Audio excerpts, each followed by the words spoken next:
Llegué tarde.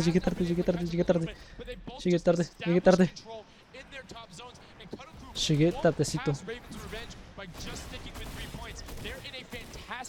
Ah.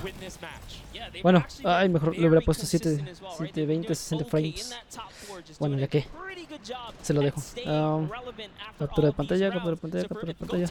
Llegué muy tarde, me levanté muy tarde también. Captura de pantalla, vamos a aceptar. Okidoki, ahora sí.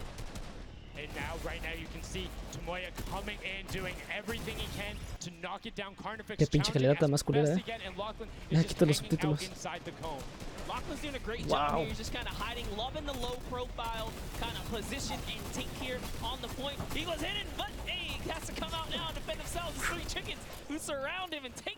Los pollos. Ay, no puedo creerlo. Es que, ay, ¿para qué me tenía que aguantar tanto? Es que esto iniciaba a las 12, ya llevo 45 minutos de retraso. ¿Qué onda conmigo? ¿Qué onda con mi vida? O sea, la final en creativo, ¡boom! Lo estaba viendo hace poquito, me acabo de meter ahorita. Y dije, pues hago un stream, porque pues ayer había dicho que quería hacer un stream. Y se puso arriba de mi cámara. Bueno, déjenme subir esto. Cuddle crew find themselves a big piece of the pie here, because we're in New York City. You know, you got to make pizza references. That's how we're doing it. Here comes Gotaga, kind of hopping on overhead, and all right, he wants more points. He's hungry for it.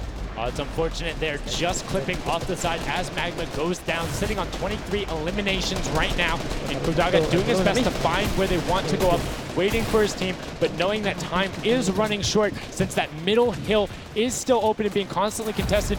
But the Cuddle Crew are catching up with their steady three-point game. But now Gotaga goes up right around the back, able to pick up the Elim, and control is rested. This is scary because the Cuddle Crew is also getting points right now. So yes, they're getting a lead, but the Cuddle Crew is keeping it very close. They're keeping it very close. This is what we were talking about. We wanted to see a strategy come out, something defensive where you can get your control. They have now walled them off on each side, thrown a cone on top of them, and they have firing angles towards the other two platforms and towards the spawns behind them. Nobody wants to go contest them, but right now, Gotaga, we saw what happened when Scissors did that. Don't count your chickens before they hatch, because they're catching up right now. You can see that 12 points ticking over, but they do still have a lead as players are trying their best to deny Raven's revenge. Yes, you have to keep him safe. This is the protect the president strat at its finest. Cuddle Crew still gaining points. Llama Records still getting points. In comes the fire from all the other platforms. Cuddle Crew's putting on pressure. They don't want to give him the freebie here. You have to look at Raven's revenge, though. Everybody is so focused on the middle. Nobody is going and challenging the top team. You know they're over there. You know they're uncontested right now. You have to be putting shots down there. You have to find the tags under Gotaga, and they got him. They got him the difference now. Look at the Cuddle Crew climbing up on their consistent three, but they still have control of the top. They just don't have their sword. It's 2 hops to get up there. That's right, and now Lackland can just sit here. He can just hang out, earn these points. This is what he needs to do, and he's almost there. He is almost there. The first place can be his. Right now, he can take this lead, Sundown. But they got control at the same time. It's literally ticking over, a half second away from each other. Their shots are going. Cuddle Crew has the lead, though. Will the shot be able to go through? Yes! Cuddle Crew gonna take it down. 999. 1,000. Gotaga and Raven's revenge. And the closest nail biter yet. Edge out the Cuddle Crew in 2 teams who we said we wanted to see more. They brought more. Are you kidding me? The fish fam step up and shut it down. Just the fact they stepped on the point, they couldn't earn points and they lost the lead. They were just a tick ahead. That could have been their game. I mean, it's just, let's check out the replay. You can see the counter in the top right, but the fish fam going up and challenging on the other side. You can see them hopping up there. No one was at the Raven's revenge as soon as they were there, and the celebration too. You have to be excited when you see that victory royale screen pop up when you're up there. I mean, what's it like to win a game on that stage? I have no idea. Those guys do, though. We you know, at some point before the day's over, we really got to recap the other point of a point of view there, because they had it. They were 1 tick ahead. They were there, knocking on the door, 55,000 away. It was right there. and it got taken away. And this is why I love Sky Station Showdown. The clutch little moments, the interactions that happen, very similar to Battle Royale, where every single thing that is happening on the map can affect the overall end result of the game. As you see there in Raven's Revenge, closing it out. Gotaga, the competitive veteran, able to clutch it up in the final moments. Magma, Arthier, and Chappie as well. Just a great performance out of them, taking the top spot in the final match of the first set. Now I get to say, I was right the whole time. I started off with, Raven's Revenge, kind of making me feel like, hey, these are my guys. Let's go with your gut, guys, all right? Raven's Revenge, that's who I said when I started this whole thing. I told you. He's not wrong. They were able to take it there, but we're going to throw it up top to an interview with Raven's Revenge with Zeke. Zeke, you there, buddy? I am here, Sundown. Thank you so much. Fun fact, Monster did in fact say Raven's Revenge would win. I've got your back, Monster. I am here. You guys got your revenge. I got to ask, first question to you, Gotaga. How does it feel to be here in the stadium, the fans, the roar, and to be facing off against your peers? Was it what you expected? Honestly, it's crazy, and I have a really strong team. We are learning a lot from our mistakes, and I'm so glad to be here, to be honest. I don't know how to describe it. It's pretty crazy. It's pretty crazy being here. I'm right there with you. All right, so now who's the overall shot caller? Is it Gotaga? Is it you? Who is it? Kind of all four of us. We were playing too afraid at first, so we just had to just go in there and just kill him as fast as we could and then spawn trap. That was our goal. Okay, what's the strategy like? Are you guys, talking through at the beginning? Are you guys waiting for someone else to make a move? Or are you guys like, no, we're going in first? Yeah, we're trying to, really pressure Ninja's team. We're trying to put pressure on that green point. And yeah, we were able to control it over them. They ended up wussing off over to the center. And yeah, we were able to play our game and play what we wanted. Awesome. All right, final question. What do you want to say to all the fans that are here watching, cheering you guys on, and from home? I don't know, it's just incredible. I'm happy that so many people are here. I don't know, just enjoying the show. It's amazing, honestly. Well, congratulations, guys. Now, I believe for now, we're going to send it over to Golden Boy, who is standing by. Chingones.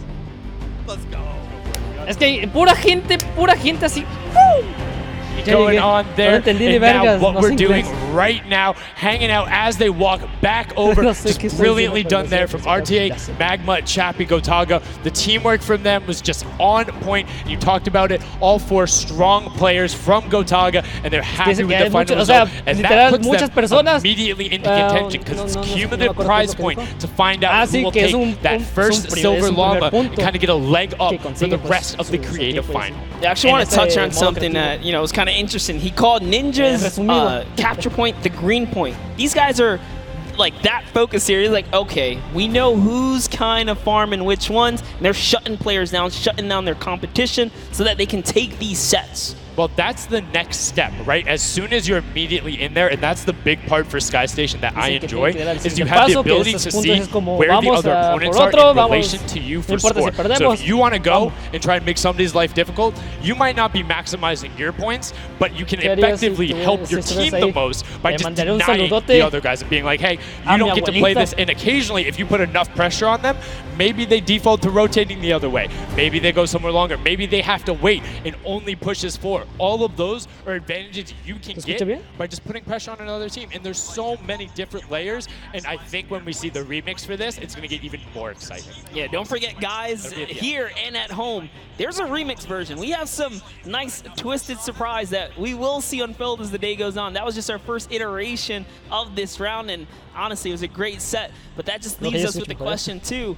The Funky Fighters, they had an amazing opening, right? Second place is great. You get big prize bonus for that. Vamos para la segunda partida. Game 2, and then you kind of flop game 3, depending on where they went. Their average might have really been anchored down. Yeah, that ends up being really, really, really harmful. But luckily there, if you're in the 4th to 8th range, there's no additional, I don't want to say penalty, because they're all getting $10,000 for the match in of itself. So there's just no additional gain after that fact. You're still able to stay par. So 4th would have been just as bad, but 8th, you're kind of looking like, oh, that'll really bring down the average. It's not the worst case scenario going on there. So they should still be at least in the running, but you can't be comfortable.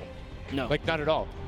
It's so incredible. And now we are going to go over the stage. We have the results, and your set one winner is the Funky Fighters. The last Exacto. match Ocupan ganar. the singular win in the double goes over to them. They will have that first silver llama, and there he is throwing it up. And I mean, you got to be happy for him. They did it. I thought maybe it wasn't enough, but it was.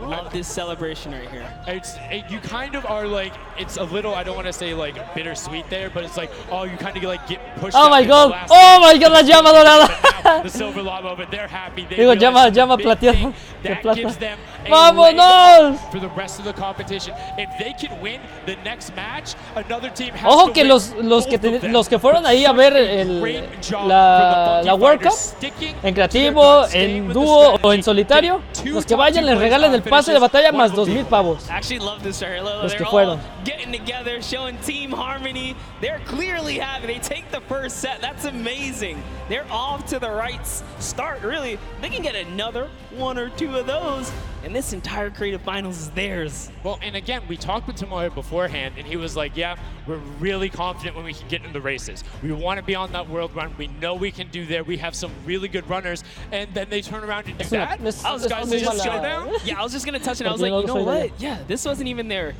strong suit, right? He did a death run at some point as when he recruited his people for this creative challenge.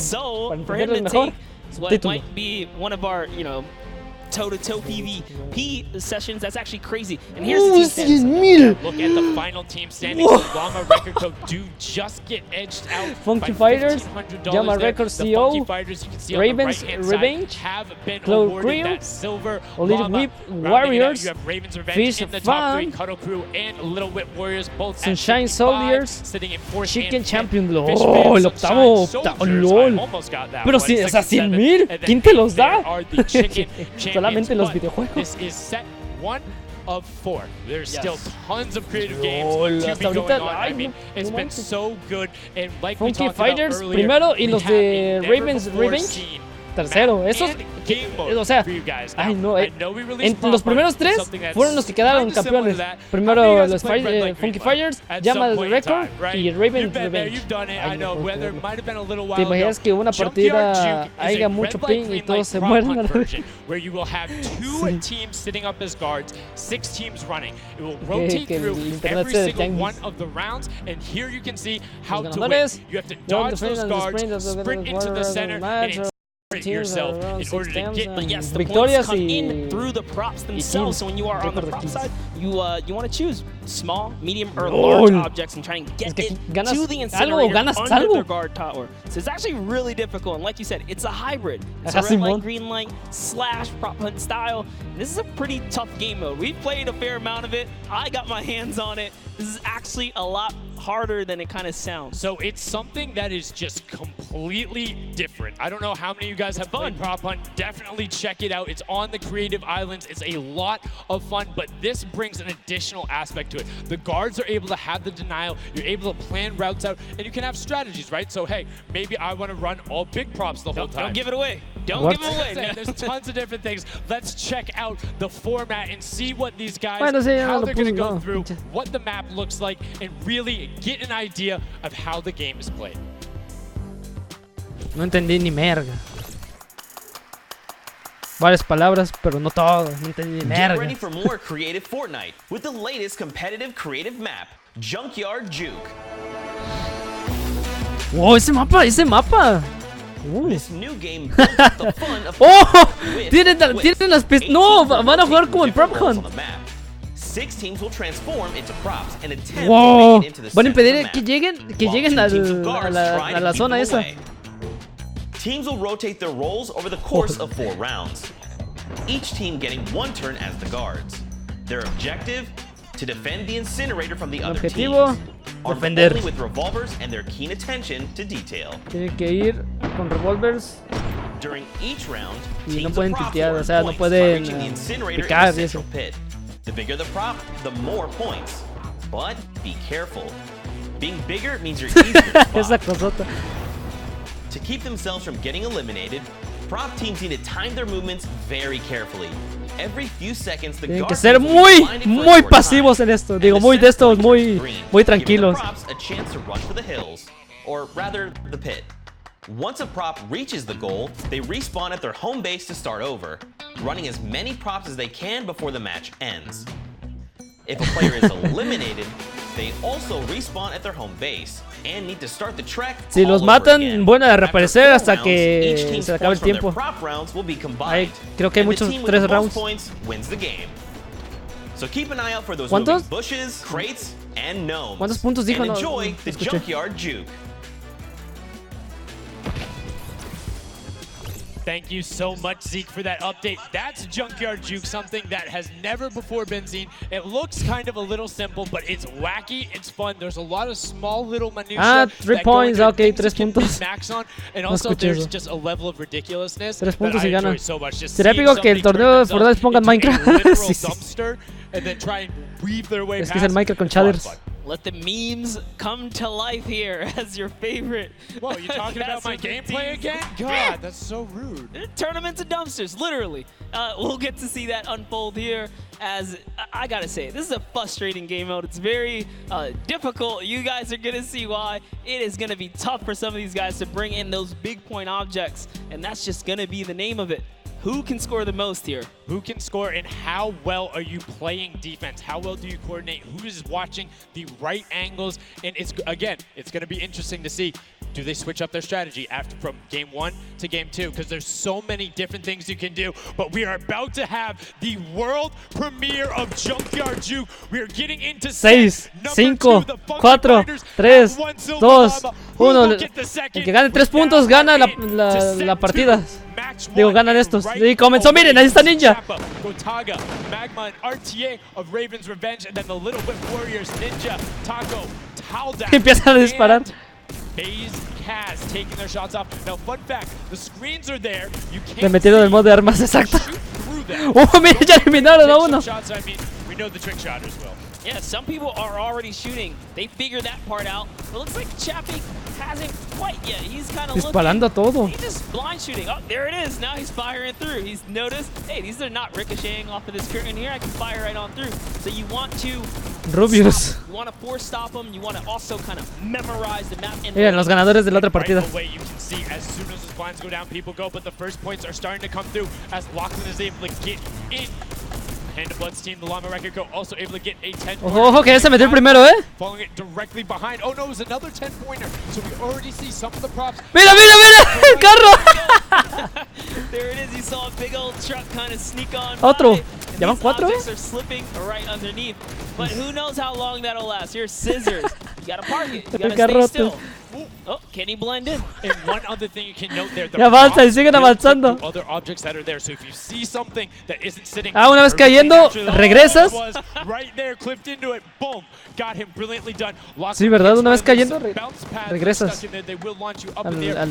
Great run coming out from X-Sandy into Moya, utilizing the air conditioners to find. Yo le voy al Necaxa. Alex JJ desperately trying to get it. Alex JJ for the. No ven ese carro de ahí, no lo ven. No lo ven. Ahí va, ahí va. La estatua. They are finding their rhythm here. Escondidos, taking the lead right now. This is a hard game mode to break free in because you got to think about it. These guards are not playing around. They are shooters, right, at heart. And at the end of the day, que tiene un cierto tiempo. Like this white vent right here, you're just going to get popped. So you got to be careful here. And there it is. Nice job of, kind of hitting the brakes here. Oh, he hits one of those trapdoors. Let's talk about that, Sundown. Por poquito. The little tiny springs, they launch you upward. There's a couple that can be chained into each other. But if you are one of those bigger objects that you get sent up, you are just quite literally sometimes flying garbage. Yeah. But, it would be too easy if we didn't lay traps around, right? So, got to kind of spice it up for the people that are turned into props, too. So you can also, actually, the people who can turn into props, there's one pathway where you can chain 2 of them together. So if you can get there, you almost land directly in front of it. So as long as you time it correctly, you can use them slightly to your advantage, but most of the time they're a little bit more annoying. And boom, you can see that rusted truck going in. And now the Funky Fighters pulling out another lead, 60 points so far. And this is something Los de Ravens está quedando atrás, Get it into the incinerator, fully processed before the timer counts down, or else your point will not be processed. Se acabó la primera partida. The min-maxing. What we mean by that is Esto es a picar todo. efficiency. So if you were to get the most points possible, Viene la segunda only ronda. get points the entire time. Not only because they're worth more, but they take Ah, less time que to son sort cuatro, because ¿qué they're no the eran first one that goes through. The Bueno, son cuatro. 2-point props are able to run. I don't want to say relatively easier, but much easy compared to a Tres dumpster tres in the card, minutos. particularly because Ok. you have cover. With that Mira being cómo se said, esparcen take about todo. an extra 3 to 4 seconds to sort, so it makes Los it carros. that much less efficient, plus being only 20% of the point value. That's right. So Clytax there has chosen a big object. Achin and Zond over here, smaller objects. They're kind of blending right into all of the dumpster trash. Clearly harder to track down and kind of, I guess, how do I say this? Sort out, right? Yeah. Amongst all the clutter here. Exactly. You want Se metió uno. to stick out, or you want to find a path for an object that you can take all the time. So you notice how there's a section where there's 4, like 5, 5, 6 de tirón, 6 del rusted tirón. car and go park yourself with those, because yes, the guy knows, oh, there's a bunch of rusted cars there. Screen goes back up. Oh, there's still a bunch of rusted cars there. I'm good. Next thing you know, the prop walks his way up. You can also, as you're running, walk rotation. So if you hit your crouch button, whatever you had that bound to, whether you're playing on controller, iPad, PC, all of them end up completely stopping, so it will set you totally naturally, just like what you would see. And this is also No, those es que está bien moments, right, when you're difícil. in the ¡Ah! guard Se mode, movió. Someone spotted there, popped him. Tomoya, nice job seeing something out of the ordinary. But notice, he gets an elimination ¿Cómo te on dicen object. más, You Jared don't o earn points for Joaquín? that. So it's just your top Me dicen job to Jared. stop everyone from getting any kind of points. So don't break away with the lead. When you're in the guard tower, you can't allow other people to score, and you're not scoring. Which can end up being very interesting if the team in the lead, which generally happens because you have 3 chances to score, is shooting last round. Right? Because then it's all about how good are your pressure. And one other thing you can see, starting to fire through the screens, very well done for them, picking up an elim there. But right now, Kodoku already me wrestled empató the el lead osito, away. All ojo. 3 of them sitting there at 60, but they're 5-point processes, and it goes through as 2 more. 65, 60 y 60, lol. Right. Le quitó Yeah, las that's 50 because the puntos. Funky Fighters cannot earn points here in the guard round. The Sunshine Soldiers using this opportunity once again to just break away even closer to taking lead. And the Chicken Champions can't earn anything either. I love that from Clytax. Right away, hides himself behind the box, and you see his hands. He's like, please, please make sure it's not there. And then boom, gets the point, gets a nice little selfie going in. And you can see all of them getting sorted there. Another way, I'm all about the min-maxing. Point your camera towards the end. You go just a little bit faster. Sundown pulling out the strats here. The question is, can our competitors figure it out fast enough with their limited amount of games here? But 20 seconds on the clock. Can he get this in time? Remember, you gotta grab the dumpster, Vamos. grab the dumpster and get it processed. That was perfect. That was so good by Stuart000 because he dodged the little springboard there. You saw him look Cuatro at it and be juntos. like, no, I'm Mataron. good. And that was the last run. None of these props are going to be able to get sorted. Lachlan gets picked out at the end. You can see 3, 2, 1, but Se acabó, segunda ronda. All the way through and sorted on the point as Se the me rest ocurre of todas las the cosas denial moviéndose. comes through, and we're going to rotate the guards up again. Yes, so we will have some new guards take their place. This Dos. is honestly Chicken Champions' opportunity Vamos! to start scoring some points Tres and rondas de hopefully cuatro. close No, up todavía no. the gap here. The Sunshine Soldiers are now at the bottom layer of the guard tower, and the Fish Fam are at the top. So it is time to kind of... ¡Vamos! ¡Tercera My eyes ronda! are on the Funky Fighters right now. They're very close, and on top of that, they're the team with the silver Chingadas, yo llama. falto. As we've talked about, they are so incredibly close, doing everything they can Funky to Fighters. push towards the top. And you can see they got a lot of elims too in the round where they were playing defense. So scoring, going past them, only 35 points off the pace. But what I'm shocked about right casi, now casi. is there is nobody running 2-point props at all. 0. Ya lo vio, ya lo vio, ya lo vio. No, no, no He lo was vio. No lo already vio. spotted out for the statue. He kind of hit over to the side and said, you know what, I kind of got to Ya llegó, wait ya here. llegó, I ya can't park llegó. this statue on the open. He's going to be hunting for me, and that's exactly what he does. Kind of sits it over on the side there, and that's how he earns himself another point. So they're actually Ninja. playing very, very smart here, and that's why they've been doing so good at these competitions. I think ¡LOL! to be slightly Todos los que bajaron. There's no, is unlimited ammunition. You can't LOL, mataron al ninja sin querer. If you think something is suspicious, or if you just want to take a shot at it, shoot your shot. Yeah. What's the worst case that happens? You miss. There's no accuracy stats going on there. If something looks suspicious, don't let it through. You're the guards, and you want to deny as much as possible. And again, every match is for $55,000 for the winning team. You want that, and that will lead into the llamas as well. You don't want to end up in that 4th to 8th spot. You want to push past your competitors as we see a whole mess of air conditioners going in, the water heaters in. It was fantastic for Ravens Revenge, and Llama Record Co. are also climbing their way up the leaderboard, 110 points so far. Great job for the Llama Record Company. Alex, JJ, Carnifex, Venom. Se suscriban al canal, tendrán todas las skins que existen en Fortnite y así usa el código DONACIONES, será un dios, así que solo... Así que hazlo ahora, hijo de tu madre. Sin malas palabras. Junkyard Juke. Well, like we said, the creative finals is all about different types of creative skills. There's different way to express that. We have the World Run where it's there. We saw Sky Station Showdown, which shows off building in team tactics. And right now, Prop Hunt is all about min-maxing efficiency, working together, and hitting your shots. Yeah, absolutely. Because when you're in that guard tower, you don't have opportunity Llama to Records miss. van You en... let them score, they're going to break free and break away with the lead. Here's a look at Svenos here, who's Primero. Hijos de la chingada. bullseye, just kind of blending right in. The archery target. Se cae mi segunda pantalla. Out there, but you need to be careful because they're slightly harder. And come on. Really? He's floating up there. You can see kind of like the look on his face. He's like, there's no way this works. And one other thing to talk about is orientation of your prop. So you notice he actually swapped his camera and pointed in the other direction. Unfortunately, was clipping into the trash bag there. But if you're running forward, your prop faces backwards. So you need to run. ¡Corre, correcita, no! Settle yourself. It's the best way. Or you está siendo super épico, esto está épico. Me perdonas por haber dicho eso. Settle earn a bullet in most circumstances. ¡El lomito! Tercera ronda terminada, vamos por la última. Vamos por la última, a ver quién gana. But that was round 3 of 4 for this first game right here. And, you know, it's kind of going either which way. So if you've already had your shot at the guard tower, you're safe. You're good. You can keep getting points. But if this is your last opportunity, you're in a guard tower, that's all the points you got. That's it. They have to hold strong. So this is where it really comes into mind who is running, who is in the tower, and what does the scoreboard look like. So right now we can see right away Llama Record Co. is up there, and I believe it's with, I didn't see who that other team was. When we pan back over, we'll call that out. But Llama Record Co. is in first right now, and I think Cuddle Crew is with them as well. So it's typical that the top 2 would be up there, and it is. The top 2 teams are in the guard tower. So right now, everyone needs to unseat them, otherwise they will take this first match of set 2. I'll be honest with you, it's a pretty big lead. That's a substantial lead.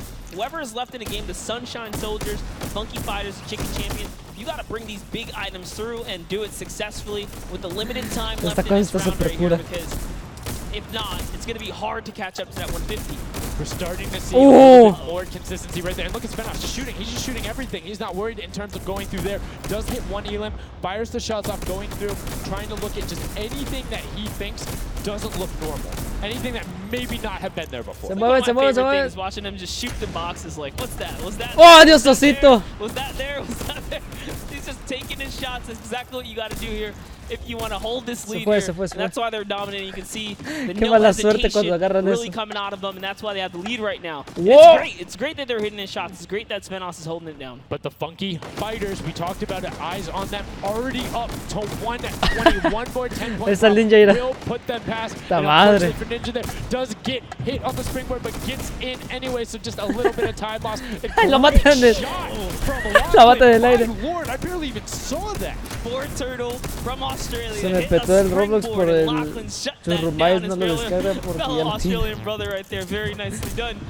You don't want to hit those springboards, man.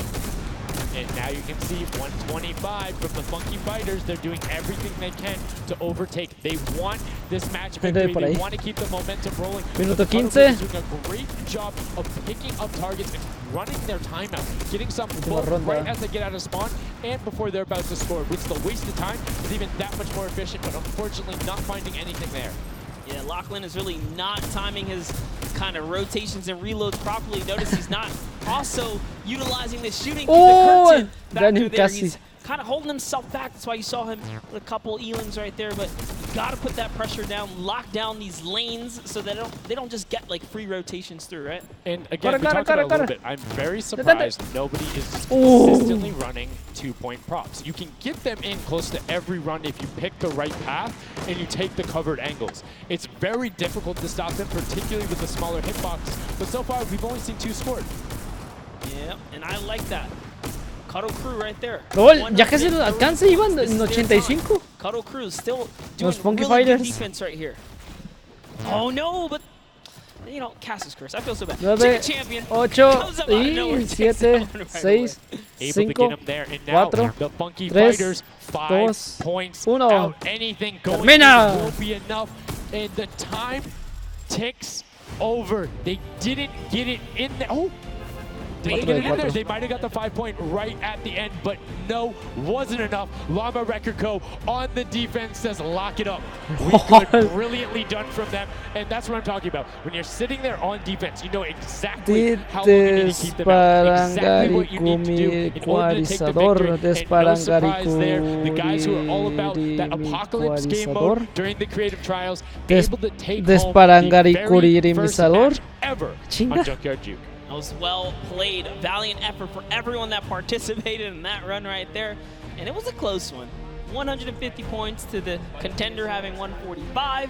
Just 1 point. One small radiator. And this is what I'm talking about, where if you had one person who is running just 2-point props there and got those successful runs at the end, Desparangari Kuririmizador. runs that takes like a minute and you could have collected it. Desparangari Kuririmizador. Let's redo this. What would you suggest here, Sundown? I don't want to say suggest, but I had an opportunity to play a decent amount of it. I'm a big fan of kind of adjusting based off of the scoreline. So if you're seeing you're able to consistently keep running 2-point props, get the guaranteed points. If somebody's playing really good defense and you're not getting 10-point props in, you need to pivot away from that strategy, because getting any points at all is better than none, and particularly if you waste a run on a dumpster where the entire time you're going and then you're stopping, and then you're going and then you're stopping. Eventually, even if you get all the way to the end, sometimes it's not enough, right? And then you've wasted that 35, 45 seconds, 3 rotations to get just there, whereas you could have grabbed the burger, grabbed the bucket, and ran the entire time. Cuando veía que estaban cerca, le corrían y si tenían suerte llegaban.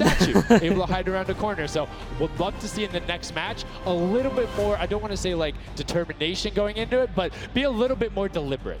That's right, but let's go on and hear from some of the deliberate actions over with Zeke, down with our winners. What's up, guys? I'm hanging out with the Llama Record Company. They took away the prop line 5-point lead. You guys locked it up at the very end. And Blood, I'm going to start with you. And one person I want to call out specifically is this man right here, Svenos. Very tall, tallest man on the planet. It feels like this guy's a very good pick for your team. And I want to know why him, and then also why you picked these other two. Yeah, I mean, I picked all those guys because this game mode is all about skill.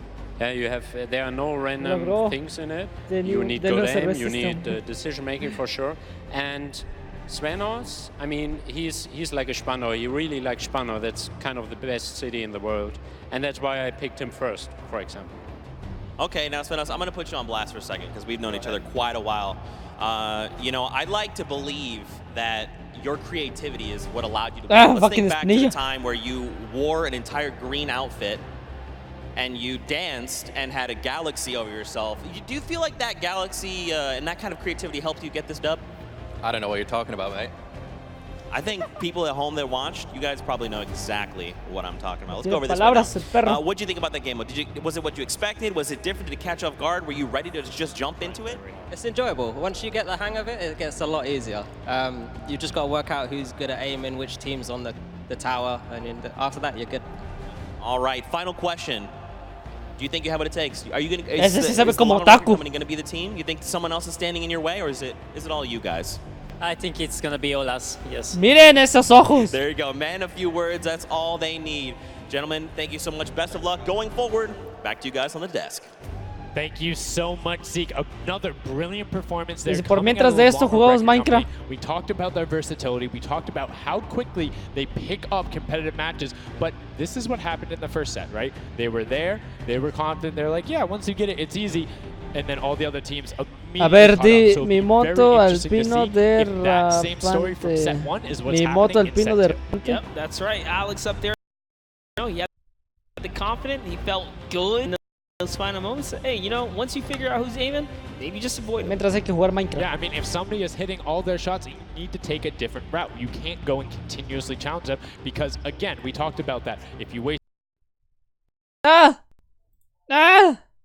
all the time to run es que lo tengo en through, 1080. Déjale bajo la calidad. Lo voy a poner a 720. Right now in game, there's an LTM that's available only for this weekend. Let's check it out.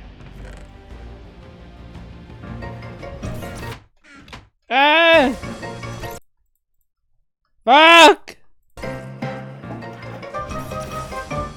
Like we said, you can check that out live in client. It's an LTM that is available only for this weekend. And Monster, have you had a chance to play Prop Line? Well, all week long now, I finally really got to experience the Prop Line. And before this, I kind of heard you guys talk about it. I was like, is that something I want to try out? But no, it honestly was very fun.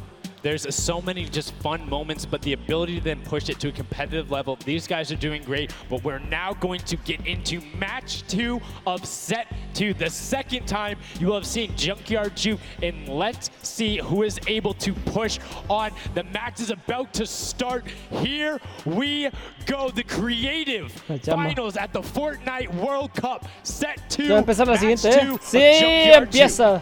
That's right. So in the tower, we have Ninja's team, the Little, Whip, Warriors, Taco, Gaz, Taldoc. We're jumping straight into their POV. So notice Ninja firing right through those blinds. He saw something moving back there. He's trying to pinpoint. What was it? He does, of course, track him down. Those poor turtle. Ooh, just a little pixel. You know, you stand out, you're going to get popped here. He needs to make sure he's still watching his left-hand side, though, because there is a whole run on that corner right now where people would be able to come out, and now all of a sudden you see Alex JJ, Tyler, Ryan Fanta, MSYB, all heading in that direction. He's checking that corner. He's checking it every now and then, but he's primarily aiming on the right, and right as I say that now looks back on over as the rush comes through, but MSYB and Rubius are able to get in. Brilliantly done from them, getting the first points on the board as the Funky Fighters again are able to pull out to a decent lead. What do you think? Would you rather be up in the guard tower first and kind of get that out the way? Or would you prefer to kind of jump in as a prop and get your points first? So for me, it depends if I can get a lead. If I have a lead, obviously I want to be a guard tower at the end because I'm very confident in my ability to just spam shots in the right direction because I know and all that. With that being said, if you can get in the guard tower early and you do incredibly well, it gives you the bonus. You know how many points you need to get. You know how consistent and fast you can run. And right now we're seeing a lot more 5-point props than last round. People consistently trying to get those in, recognizing, hey, they're a little bit quicker. People are finding their angles now. But as I say, that AQUI with the Sunshine Soldiers gets in that truck. 10 points going over to them, and 15 actually as a 5-pointer got sorted right at the same time. That was perfect. Yeah, and the Sunshine Soldiers had a great last run. AQUI and his crew really pulled it together. They were at the top for a while there, but in those final moments, we saw the Chicken Champions take away and kind of break away. And now look, no surprise, Chicken Champs, they're feeling it. They found their rhythm towards the end of the last one. If they carry that over, it's going to be a close one.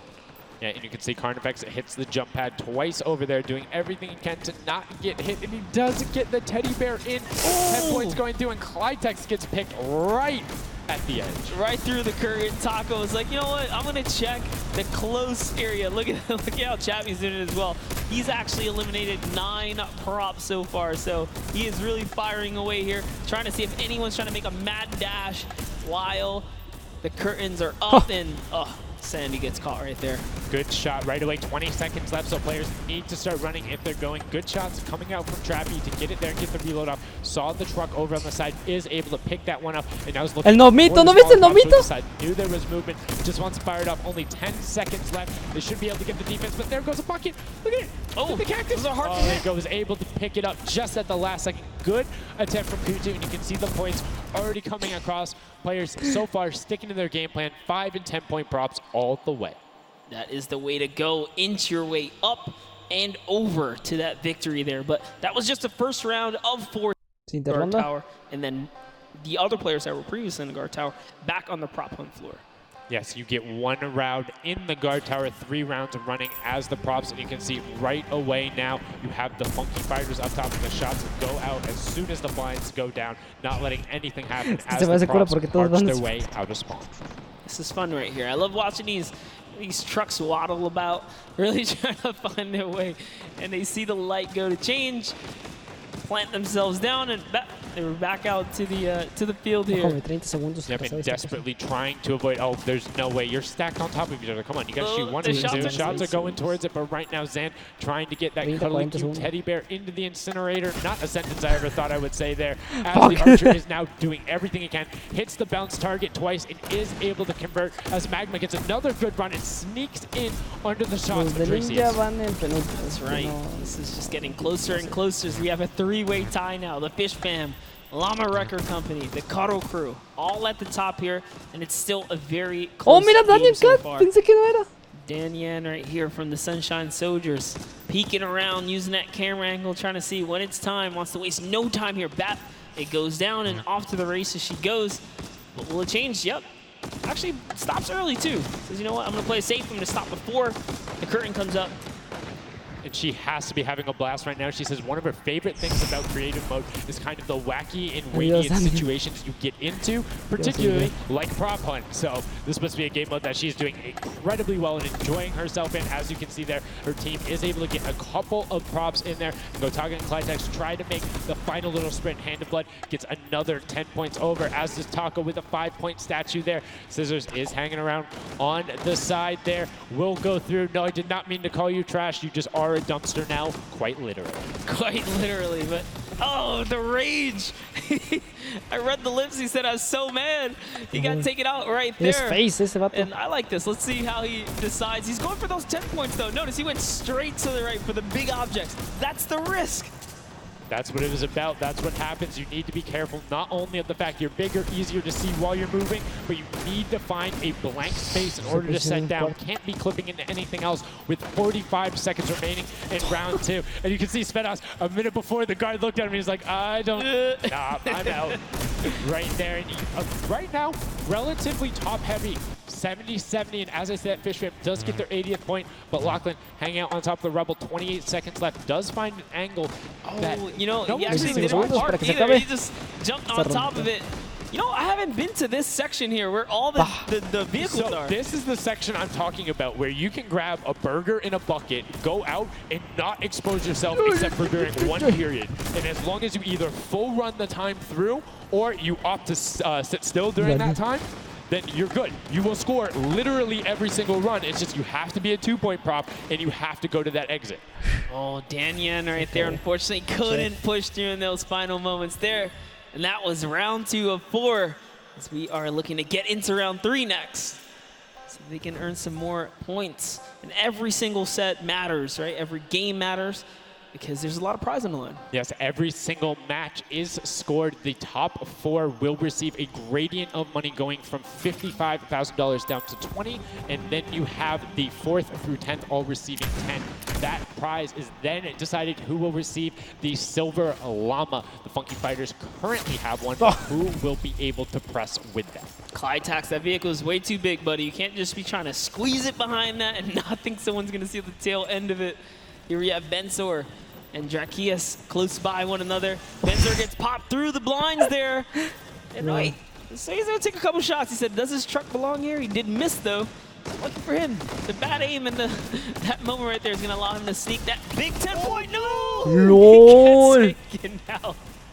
Right there, that's no points. You get a singular 10-point profit. That's not an insignificant percentage there. Like, that's going to be able to help your team, but you also need many others still in the running here. Just kind of peeking around. You see Tyler shooting straight through the curtain. It almost looks like he's beelining his shots down the aisle there, trying to see if he can get anyone trying to exit out. Zan sees the one pop up in the air, and I think he might have clipped that person out. Nobody is watching that side. Fishfam needs to communicate better right now. Nobody was covering that other side. We saw two teams able to get a decent run out. But right now, Llama Record Company still holding the lead, sitting at 100 points. But don't forget, Fishfam are up on top right now. Are the guards, which means they're not scoring points. He's so fast. Ryan Bronze is so fast here with this prop. Even moving it, he doesn't care. He's going all the way for it. But he's got to watch for traps. See the fear? He's like, you know what? I'm not even going to risk it. I'm going to wait here and get the secure point. So one important thing to notice, too, is Ryan is taking passes consistently that take him to the corner of the guard tower. Because the corner provides you with a little bit of natural cover, and it breaks that sight line up. If you're only staring out in one direction, it's super easy to be like, no, that car was not there. I know it wasn't. If you're flipping back and forth across that corner piece, it just breaks up your field of view a little bit more, and it's that much harder to try and figure out what's actually going to hit. Whoa. Oh boy, is MSYB going to be able to sneak this huge chuck in? Oh, he actually hit something there. He's going to sneak it right underneath. Lucky for him, the shot did not come back in time. But just that big archery target was almost enough to kind of block him right there. Venos gets another large object in as well.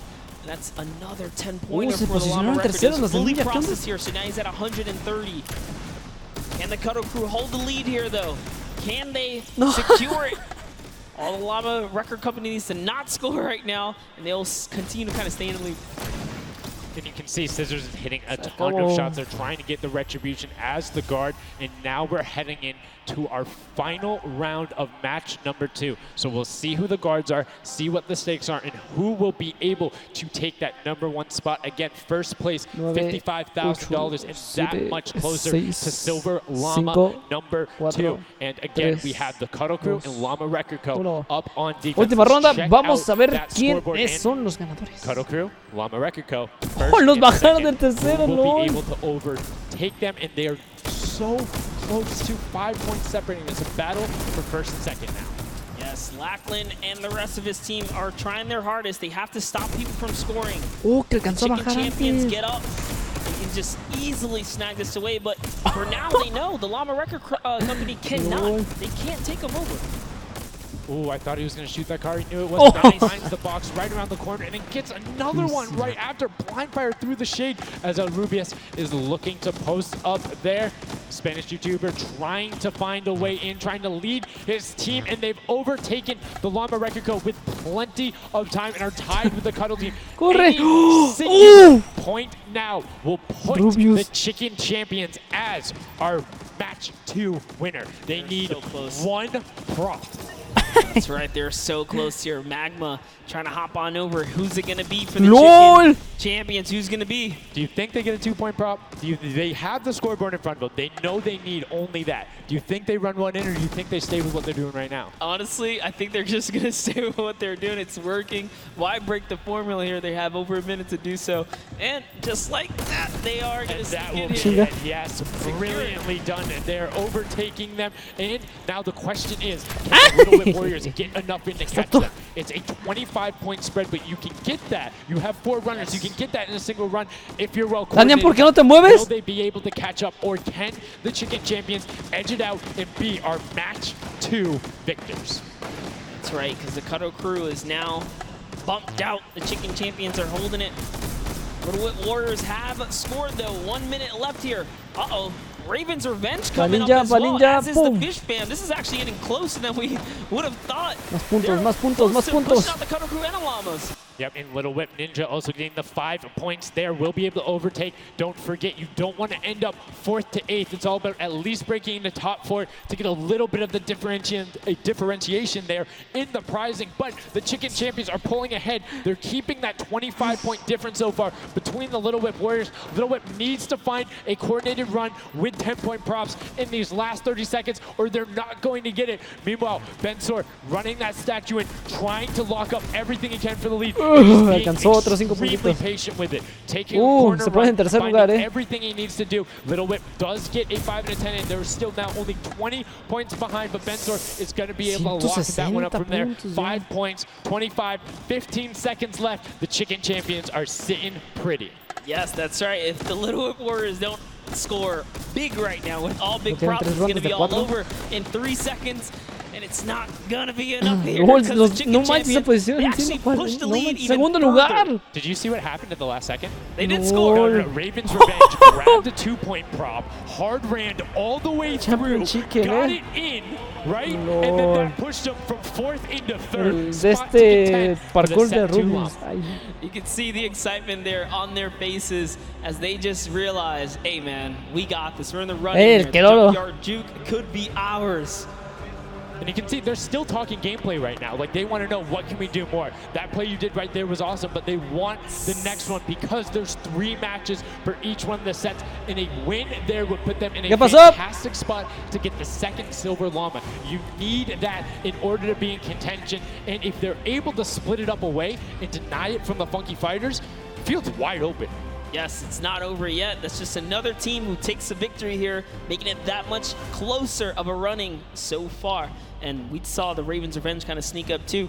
You need as many points as possible. The bigger the placement, the better the prize as well for the round. So you can't just give up either.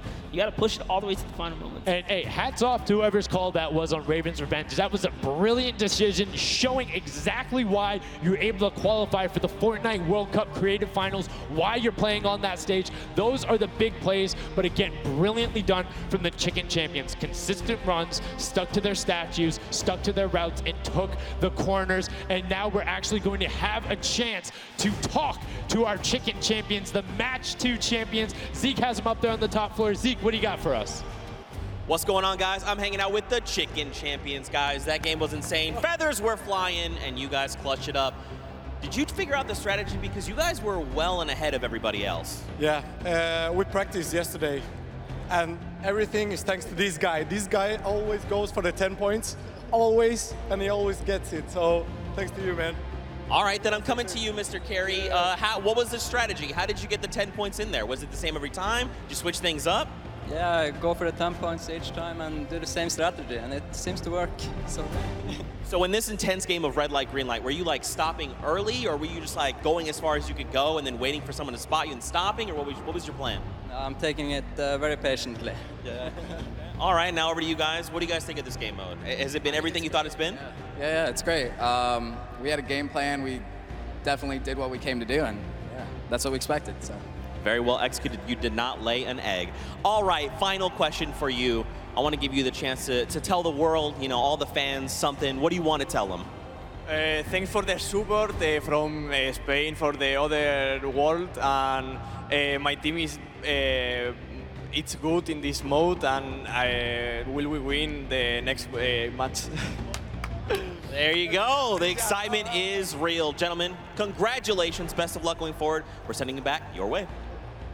Brilliantly done there from the Chicken Champions. Thank you so much, Zeke. They're excited to be there. They stuck to their gameplay. And shout out to Bensor. The one thing he was looking forward to on this trip, he wanted to play in front of a big crowd. He got that moment, running through, securing that for the Chicken Champions. And immediate El Rubius turned to him and was like, it's all him, man. He put the team on his back or put the team in his dumpster. I don't know. That normally that wouldn't be a good thing, but in this circumstance, hey, it worked out for him. Yeah, another prop to Kyoto as well. The only, or one of 2 controller players here, you know, in the creative finals. So very nice of him to kind of represent for those guys as well.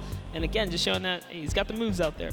He had the moves, was able to find the right angles, and now we've seen some developments from match 1 to match 2. Yep. What was the big thing that stuck out from you that was different? In that last one, honestly, finally seeing someone pick up those 2-point props, right? Using those are points right there. But with that, we'll jump over to Bala. We'll take a fun look at some of the things that developed in our last few moments. Thank you so much, guys. Yes, the Junkyard Juke is developing nicely. Everybody's starting to figure out what all the different tools and props they have available to them. So with that, we're going to hop into some of the tips and tricks that I've seen from the Junkyard Juke so far. We can roll the clip right now as all these players. The first thing I want to point out is there are these springboards. Unfortunately, Danyan gets picked out of the sky there. Not too happy about that. But moving on to Tomoya using the statue. This is one of the interesting scores I saw with the statue, those higher point objects being useful. Scissors here with the springboard, the recovery, and just barely doesn't get into the incinerator at the last second. And then here we have Tomoya, no, sorry, we have, again, just an awesome run towards there, looking like a scene out of everybody, you know, crossing the street at the same time. Here's Dracius hitting some amazing shots through the black. And then he just continues shooting, just hoping that he can get a shot. This is the other team, the Cuddle Crew, doing the same thing, but then also synchronizing, making sure they have coverage on all angles. Finally, Tomoya made some amazing calls. We'll listen to them in a second, but this is what he did.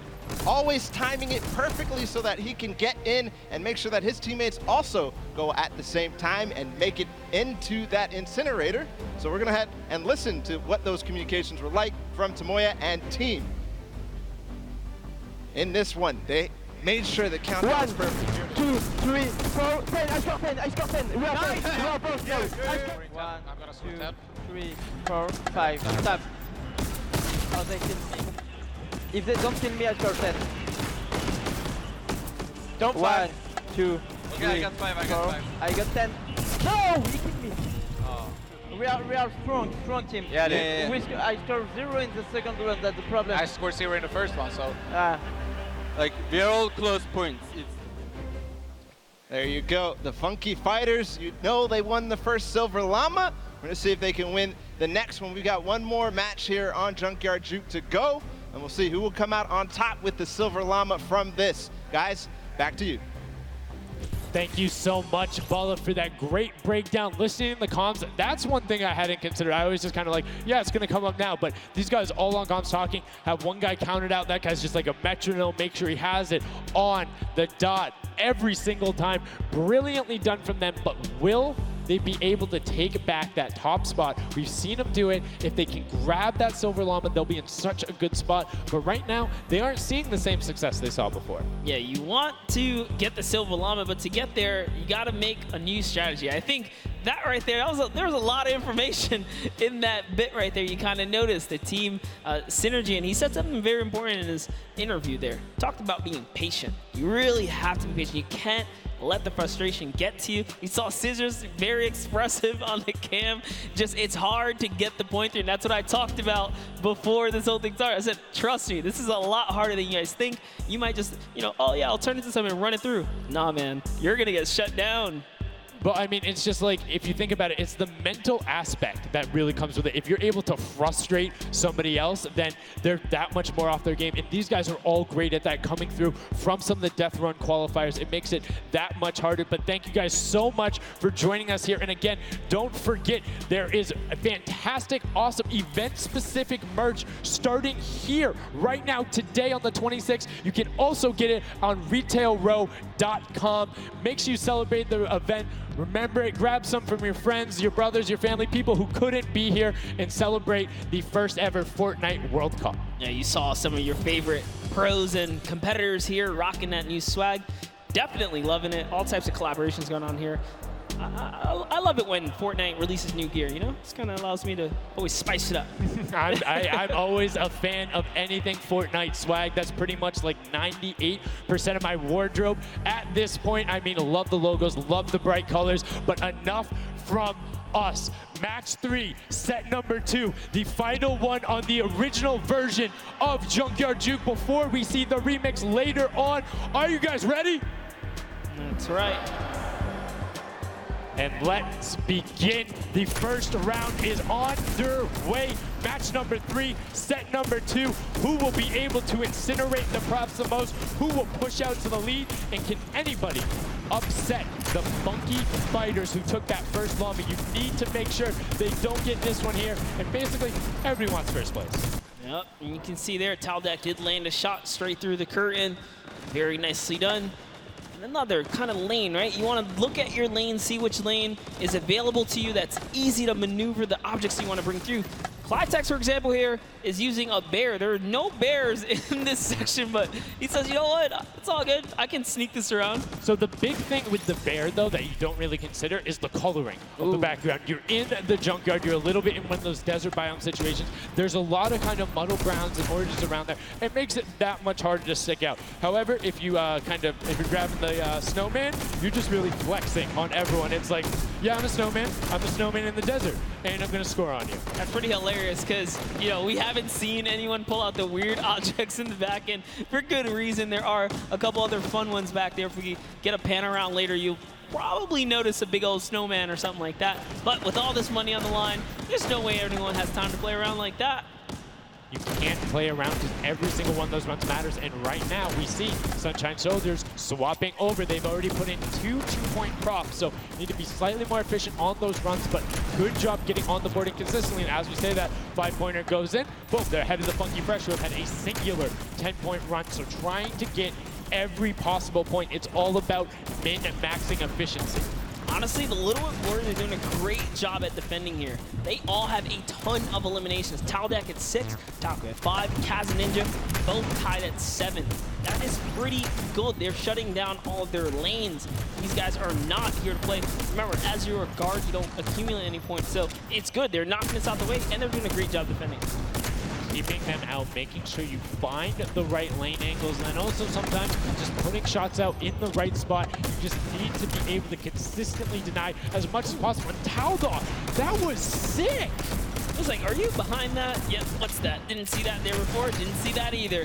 Taldog doing a good job so far, spotting things through the curtain. Let's see if he can find another here with a random shot. Oh, something landed. That's why you don't want to hit those spring traps there. They make it so difficult when you're a larger object coming back down because it's just so much motion on the screen. When everything else is still, if you see that thing falling through, like, it's an easy shot. And particularly for all of these players up there. I mean, Gotaga and Crew, everyone on Raven's Revenge, him, Magma, RTA, and Chappie, all have been able to hit their shots. And then, I mean, Little Whip Warriors is a team of hit your shots. That's right, and there it is. Last opportunities to make a point have just concluded, and that was the first round. There are 4 of these, so we're gonna switch up the guards now. Little Whip Warriors get a chance at, you know, trying to earn some points, and as do the others. The next round will begin. That dragon's so cool. That's so cool. Look at that. Yo, almost looks real. Yo, shout out to the observers. That shot right there, that's really cool. Big fan of it going out. And as you can see now, round 2 is underway. This is the final match on Junkyard Juke of set 2. And right off the bat, 2 archery targets and a water heater marching on out. Yep, that archery target is worth 10 points though, so if you can bring that all the way through, it's one of the, I guess, smaller, large point objects. Magma doesn't even care. He's impatient. He saw the blinds open up. He just kept going. Savenoff did pump the brakes, so even right here, notice, stops very early. He's just trying to blend in and get as many points as possible right here. Ooh. Did get picked up. It might have been the book there. That's the one thing that you need to note that makes it very difficult about the bullseye or the archery target is the fact that because it has those placed legs, you have to be deliberate about where you're setting down. Otherwise, you're like, boom, right there. That book would be a giveaway if somebody decided to look down and double check that box. But there's 6 other boxes around, so relatively safe. Good path chosen there from Tyler, and opts to stop and be, you know, a little bit of patient, and might have cost him there. I think he would have had it if he had just go full send, and I think he thinks so too. Yo, it makes me laugh to see him scratch his head, his jaw just like, oh, being so close and not making it through is so unfortunate. Taldak is going to find a little bit of success there as the Suezo, and you saw Alex J for a bit is very close to scoring as well. Here's Zan from the Fish Fam representing, hugging really close to that cactus. So long as he's not pushing through it, yeah, he is going to be able to sneak on out. He kind of hiccups there. He's going to go all the way. He doesn't care if the curtain comes down. He sneaks right underneath Tomoya.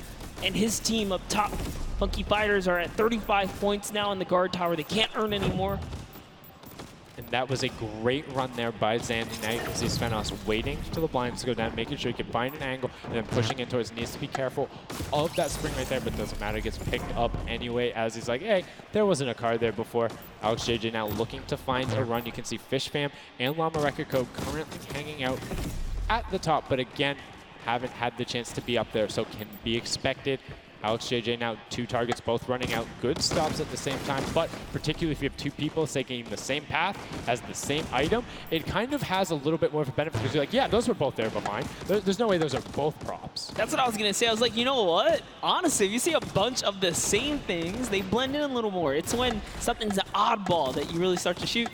So maybe it is a good idea for to time it, right? But there's split spawns, so you don't always consistently. There's different spawn points around the map that have the different exits as you go out, so you can coordinate with a teammate. Or what you can also do is sort of bait somebody else to do it, right? So you see somebody is running an archery target, and you're like, okay, I'm just going to grab that too, and then you follow their path. And if they get picked up, oh, well, you look slightly more natural, particularly if you're that much more patient. And you can see Svenos is actually doing that right now with Carnifex, both of them going into the box. Svenos does hit the spring, is hanging out behind the car, and will get the score. That was a great run from him. Yeah, he actually recognized Horazy was not looking down in the right direction, so he took advantage of that.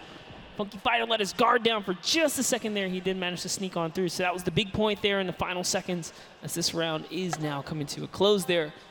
Next round is going to begin. We're going to switch up the guards. Take another look. And no dancing, just props and shots going out from the guards. Round 3 kicking off in the final match of set 2 at the Creative Finals. Who will be able to take that second silver llama? And right now, you see Bensor is going in for the 10-point prop. Right away, Kutu does get the Mimic, but then opts to go for a different route as players are starting to feel a little bit of the pressure here. You can tell they need to score points. It's the first time we're starting to see some gnomes out there and another teddy bear on the run. That's right, Kantaka representing here. He's putting himself straight behind every object that he can. I love that they're using the smaller objects. It's so much easier to score with those. When you bring those big ones out, it really is hard. He actually put himself inside the truck. You see that? He's following Kuta so close here. Just gotta use him as bait, really. As you get behind him, he's safe. Yep, because they don't think they're going to fire twice in there. That's the benefit of it. But right away, you see Kaz, Taco, Chappie. Great little run there from the Little Whip Warriors. That's going to push them back into contention. There's 65 points currently, but a dumpster going in from Hand of Blood. There's another 10 points for Llama Record Co., pushing them up to 90. And they were the winners of that first match. So if they can hold on, they know they'll be the guards in the final round. They need to build up as much of a lead as possible here. Carraro actually has 15 eliminations, so he had a super successful guard round, but the Chicken Champions need to get picked up here. They need these points, and there it is. He's doing a lot of work for his team, showing that, hey, I can push this up here too. Just gonna go ahead and take that 5-pointer, throw him right over the Fish Fam now, and they're in the top 3 running. That was a great run from him. Corner peeked the entire time, made sure nobody was looking for him. Like, he was barely threatened, but right now, Bensor coming through. The Chicken Champions, can they overtake in the last minute? That's 10 more points. That is going to go through for them, and it starts pushing up. Llama Record needs to get in some runs. The Chicken Champions will not be on the defense with them for the last one, so they're pushing it through. Right now, it is the Sunshine Soldiers and the Fish Fam up there, so they're doing their best to delay everyone. Xandy gets picked off by Tyler, and now Carnifex is chilling in the back on that rusted out car. Hand of Blood just barely avoids the shot. Oh, saw the hitbox going through there. The Tracers finding a way through the window, but not enough as Dracius gets in. 2 more 10-point props also going over, and we're seeing, I think, a little bit closer of a score here, minus the fact that the Chicken Champions haven't shot yet. Yeah, this is pretty rough. Neither have the Llama Company. The Llamas have not shot, went into the guard tower at all.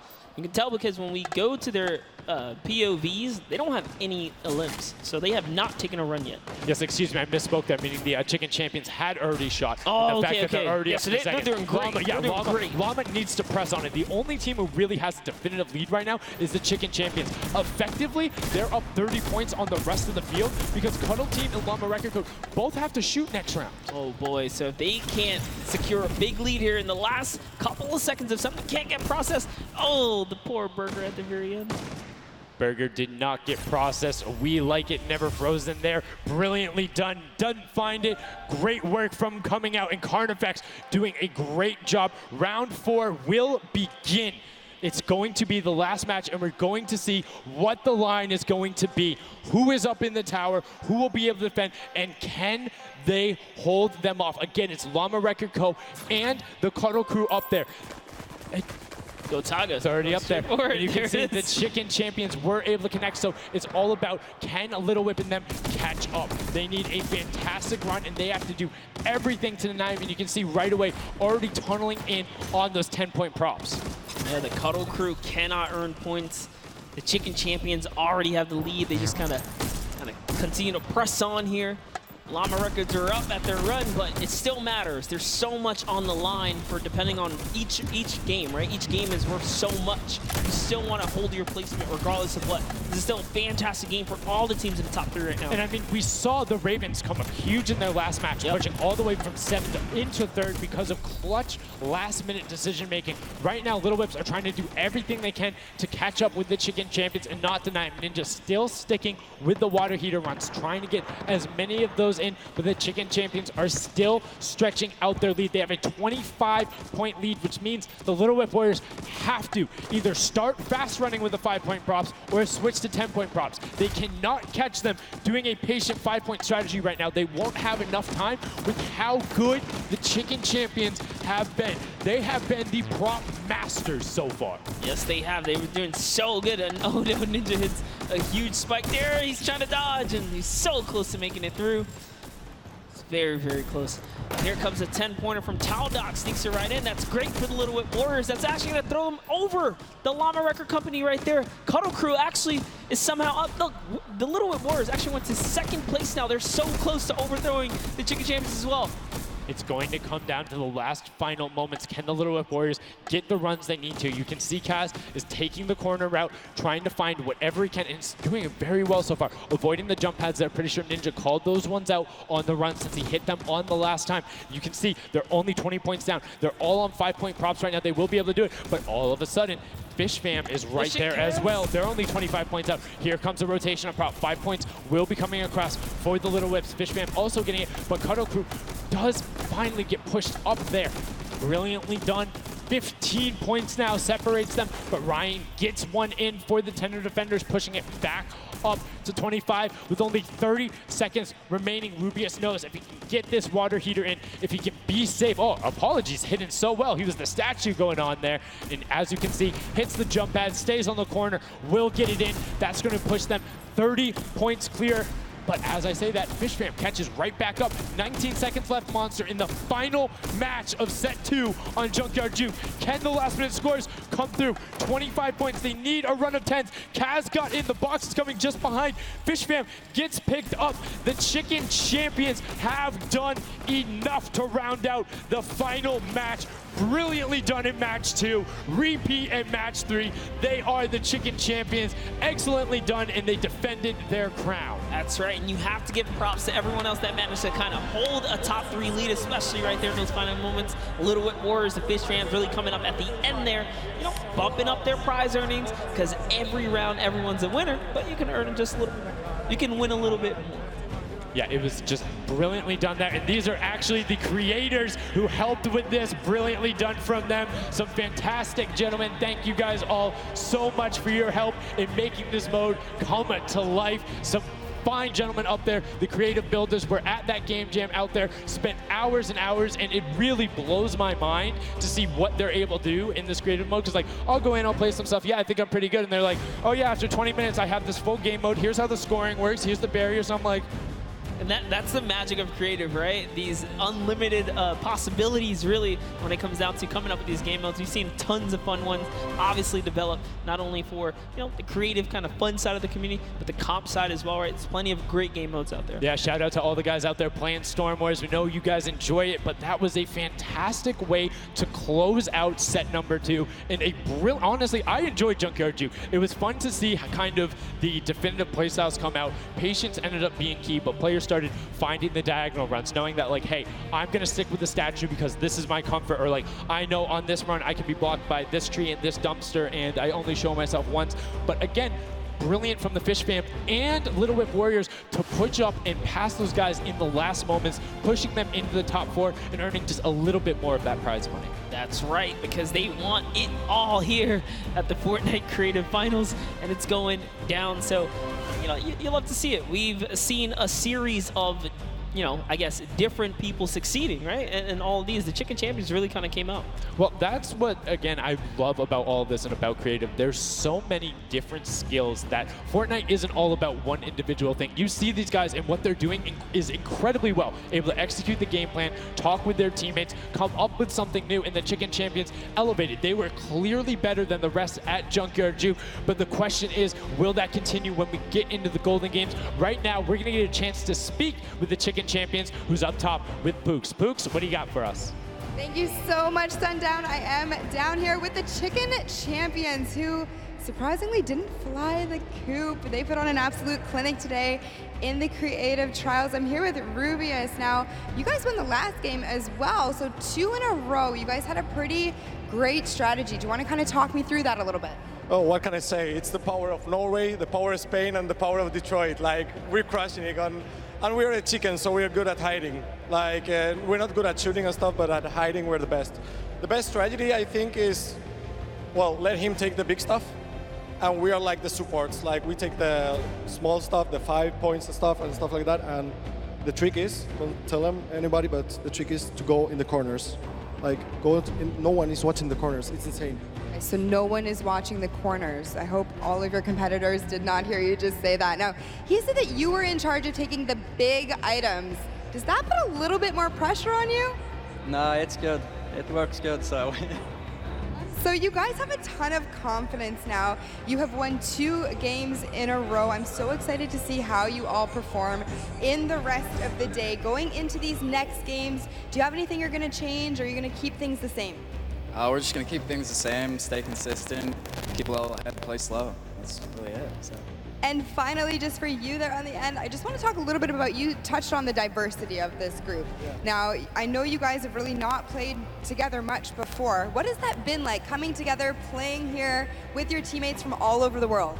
It's amazing. I share these moments with my team, and the next mode, it's amazing. And bueno, this parkour, I think my team is very good in parkour, and I win. We win. You guys are so confident. I love it. Hopefully that carries on into your next games. Congratulations again, guys. Thank you so much. Sundown, back to you. Can I send some love to Twitch chat? Oh, Let's go. Twitch chat. Twitch chat. There we go. No. It's everywhere, man. Thanks for the plug out there, El Rubius. Fantastically well done. Love to everyone all over, no matter where you're watching, whether it's Fortnite.com/watch, on Twitch, on YouTube, in client, you're loading up all that stuff. Thank you guys so much for all of this, it being here.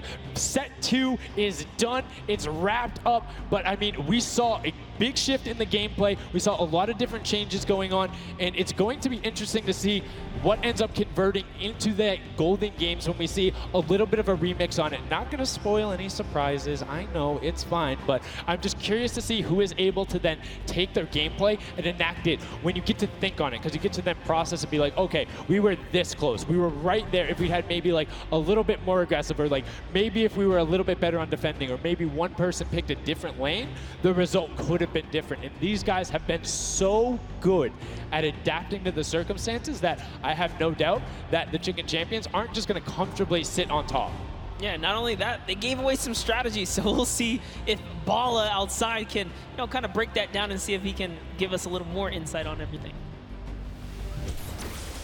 Thank you so much, guys. The action is heating up. It's also heating up outside. Trying to cool off a little bit here at the Fan Festival, but awesome games of Junkyard Juke, and Chicken Champion seems to be racing away with this one. We're going to take a look at some of the moments from that last game and how they won. So here, first off, just having a good time in the front, and also maybe also flexing a little bit their trophy that they may have just secured in terms of a llama. We'll find out that later.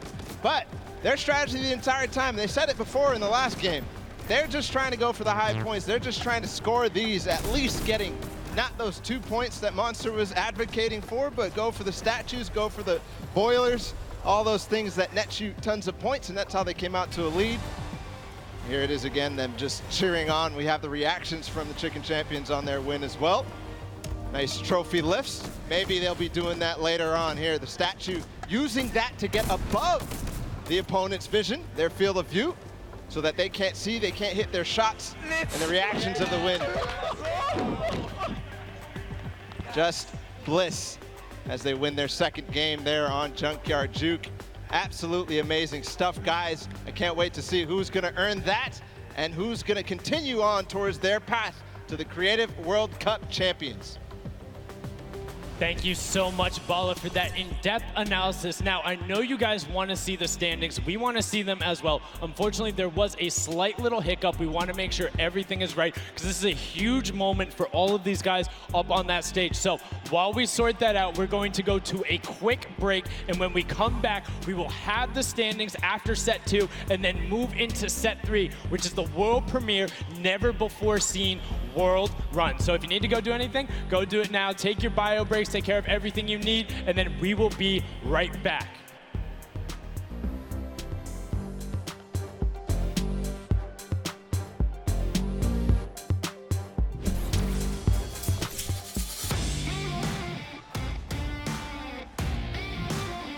Hey, my name's Magma, and today I'm in New York because I qualified for week 4 of the creative trials for Godiga's map. I'm really looking forward to showing my skill set off and meeting all the players and showing everyone what I can do here. When it was first announced that there was going to be creative trials, I was really looking forward to it because it was all I did pretty much 24/7. I looked at it as an opportunity. I find after playing Battle Royale, when creative first came out and Scissors released his first death run, I just instantly sort of, you know, took a liking to it and I enjoyed playing it. And I guess from there afterwards, when I found there was money involved with doing death runs and stuff, that sort of caught me and caught my attention and I started playing more. So with my team, my captain is Godiga. He's a French content creator and my teammates are Chaps and Audio. I think we can do really well at the Creative World Cup. I think our team has a good combination of the death run skills, but also the like shooting and building and the good chemistry we have in the team. I think it can really make our team do well.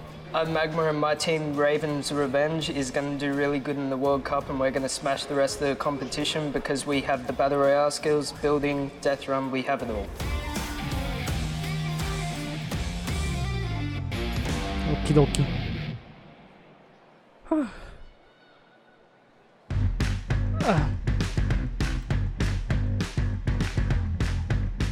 I am here in the production pit. I am La in producción. engineering row right now. I am joined by my friend Peyton, and he does the robotics. Let's talk a little bit about that. What do you do specifically here? We have a bunch of robotic cameras around the arena that we shoot different Hey, ¿no es el de ajedrez? We're able to take shots of the players that are playing the game. We also do a lot of crowd shots, so we're able to shoot the audience and get some really great reacts for both the ¿No es el stream vato de and ajedrez? the front house speeds that go up on the ¿Qué screen. onda? You guys heard it. If you're out in the crowd this weekend here live for the Fortnite World Cup, show us some energy because Peyton is going to be looking for your reactions and you could end up on stream. You want to play with it, see how it goes?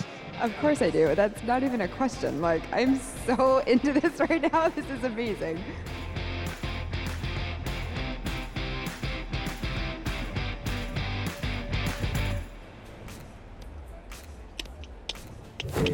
I'm Scarlett. I've come from Japan. I'm happy and excited to be playing with so many players that I've seen on the internet. My favorite place to drop is Fatal Fields.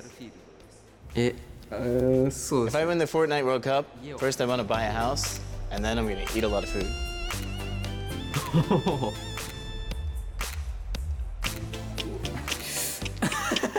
Thank you. So heavy. World Cup Ponsen. I'm definitely going to win the Fortnite World Cup, so keep cheering for me. World Cup. Mi ojo me parpadea, ¿qué onda? A ver, a ver.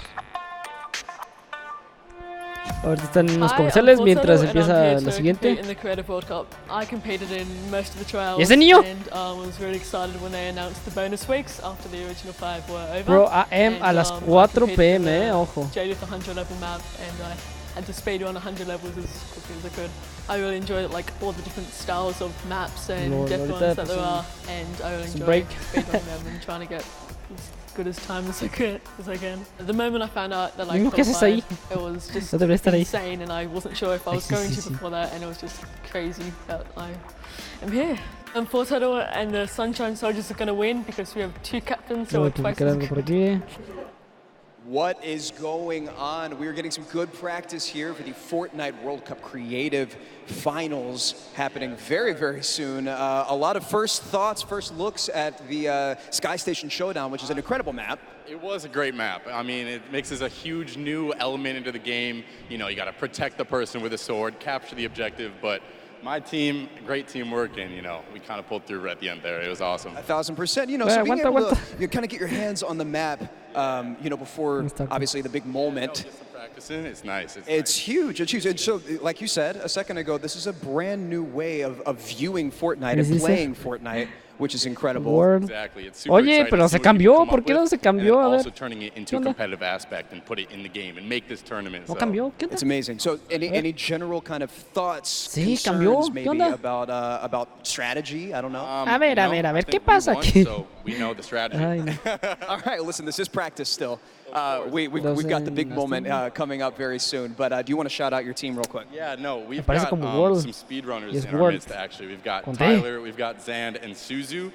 They are all speedrunners of death runs. And as you know, later in the Creative Cup, there's going to be a death run involved level. So we're going to take that one home too. Inspired by the creative man, Scissors himself has made many a streamer, many a content creator very angry with a death run, myself included. Great job with the practice round. We'll see you very soon. I'm excited. Thank you. Ladies and gentlemen, welcome back to the Fortnite World Cup Finals. We are here in day number 1 where the creative finals are going down. The stadium is jam-packed with fans from around the world who have traveled here not only to watch us crown World Cup Creative Finals champions, but also solo and duo champions as well. I'm Zeke, this guy right here is Bala, and we're getting ready to hop back into all of the action.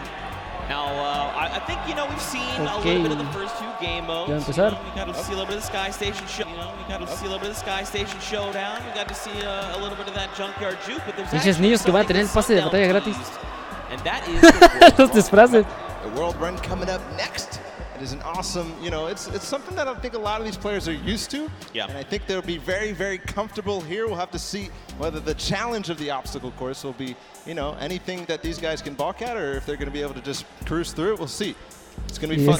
Well, it's going to be really interesting, right? A lot of these players are very familiar with death runs, and it's very, like, mechanical, right? Yep. If you know how to execute, you can get through these obstacles, but you have to kind of get your eyes on them first, figure out how they work, and then make it through. So I think it's going to be very interesting, very fun for everyone here, and all the players as well. I'm hoping to see someone make it to the end. I don't know that anyone will, though. We'll see. 30 coins, and from what we've seen in practice between us and other people, it's very difficult, so we'll see. We'll hop into the overview and stuff like that later, but just to give like some examples of the things that there are, there's, you know, the trap, trying to trigger them, making sure you move. Impulse grenades are in play in this. There's some lava, all sorts of treacherous things you have to get across in this world run. A lot of Neo jumps as well. And again, massive shout out to the 17 content creators that helped put these maps together. Mad props to you. You know, their hard work is being shown here on the stage. And these guys are at home, here, of course, playing it as well. In case, you know, you guys forgot, I'm Zeke. This guy right here is Bala. We're getting ready to jump into these next few matches. We'll get you guys up to speed with all the format and all those things. You kind of tease it, but we'll get there in just a moment. And very quickly, the Chicken Champions were actually the winners for set number 2, Junkyard Juke.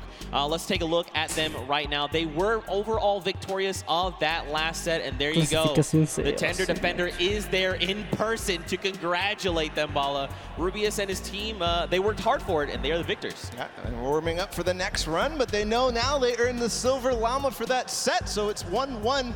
Woo! Chicken Champions earning their Silver Llama right now. They're surprised because they were getting ready, but here it is. Rubius is like, wait, do I actually get that? Is that actually mine? Yes, it is. Yes, Whoa, it is. La llama. So, you know, they are the current set winners. They have a Silver Llama for themselves. So that's now 2 different teams that have a Silver Llama. With only a few set matches left to go, I believe, you know, if the Chicken Champions can secure themselves a second Llama, that would be huge for them and their team, but we'll have to see how things go for them. And the timing of the Silver Llama couldn't come earlier because they're about to hop in. This is definitely a booster for them in terms of their emotions, in terms of their confidence going into the World Run, because it is precise, it is difficult. You have to make sure that you hit it, otherwise you're wasting time. It's going to be a race between these guys to get as far in as possible, so that confidence boost is going to help dramatically in this last normal set here. Yeah, for sure, and it is actually a race. The world run. It is similar to a death run with a bunch of obstacles. Let's go ahead and talk about that and everything that surrounds it. So there's actually 30 coins in the map. Whichever team gets all 30, the fastest or as many as possible until time runs out will be the victor for that round set. You know, like I said, these are insanely difficult obstacles. I'm going to be honest. I'm going to be forthcoming. I'm going to be vulnerable with you, the Fortnite fam. Listen. The farthest I got was 14. It's not bad. Okay. It's actually really difficult, and I'm by no means a death runner. By no means. Are the best of the best. These guys are going to Última ronda. In terms of this map specifically, it's going to be absolutely awesome. We're going to go ahead and take a look at some of those obstacles right now. So go ahead.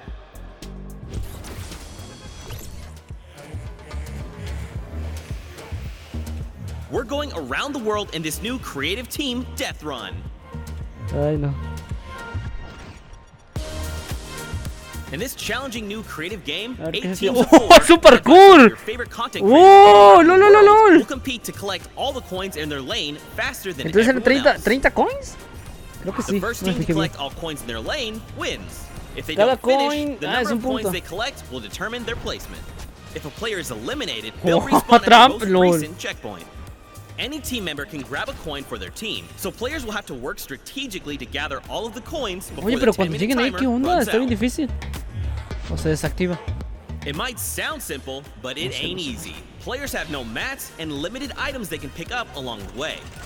¿Qué onda? Each Eso team will have está to use medio... teamwork, communication, Mira, smarts, mira, mira and cómo se tiene que speed ir. to make it to the top of the leaderboard and take home their piece of the $3 million creative prize pool. ¡3 millones de dólares! Ready, set, ¡LOL!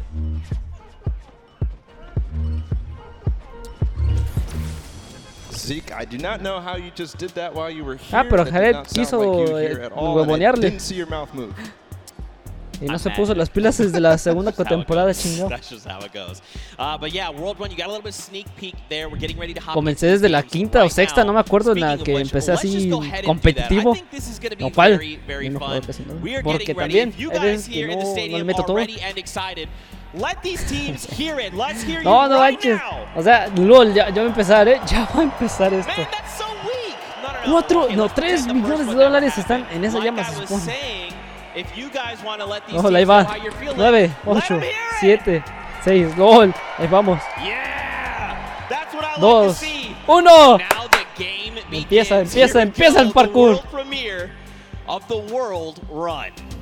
See how they Y la do partida out of the empieza. gates. ¡Vámonos! Open now, and it's all up to these guys to start hitting their first jumps, and people are falling left and right.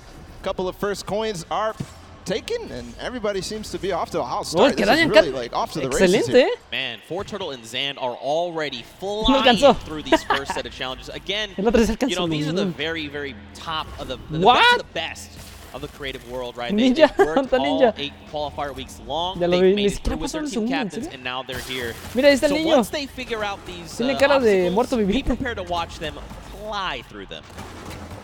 And the first couple are No, ya relatively no simple. le salió. It's the double doors, I think, are probably the first like one that you have to kind of know or see it in advance, and then here. Mira, el Keroco.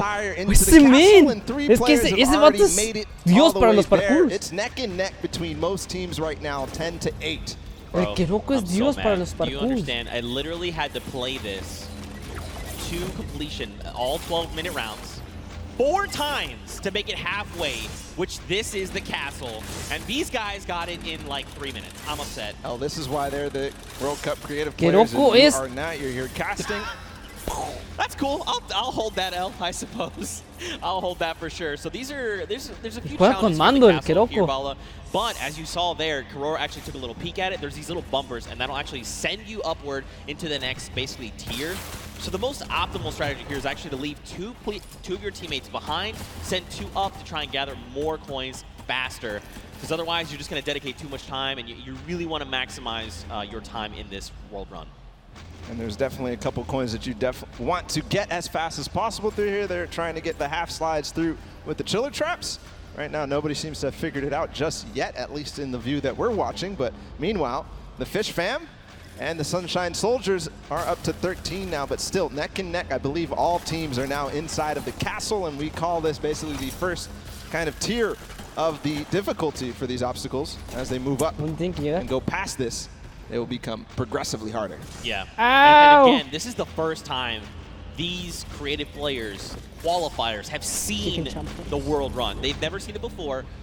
They have just, you know, they are mad. Their skills are insane. And look at this. Taldeck's already up on the next tier. So he's probably telling his teammates, all right, look, up here, I just use this bumper. What do I have to do? So he's already trying to figure it out. I like it. That's not me. The moment I hit that pad, I was like, I guess I just keep moving forward, and I kept running. I love this experimentation. He's actually also communicating back to his teammate at the same time, because he went over that bumper and he's looking, do I have an opportunity to go back here, or is this it? Do I have to go forward? Just like you were alluding to before, and now he decides, okay, he tells exactly what's going on to his teammates, Ninja, Kaz, and company, and they move forward.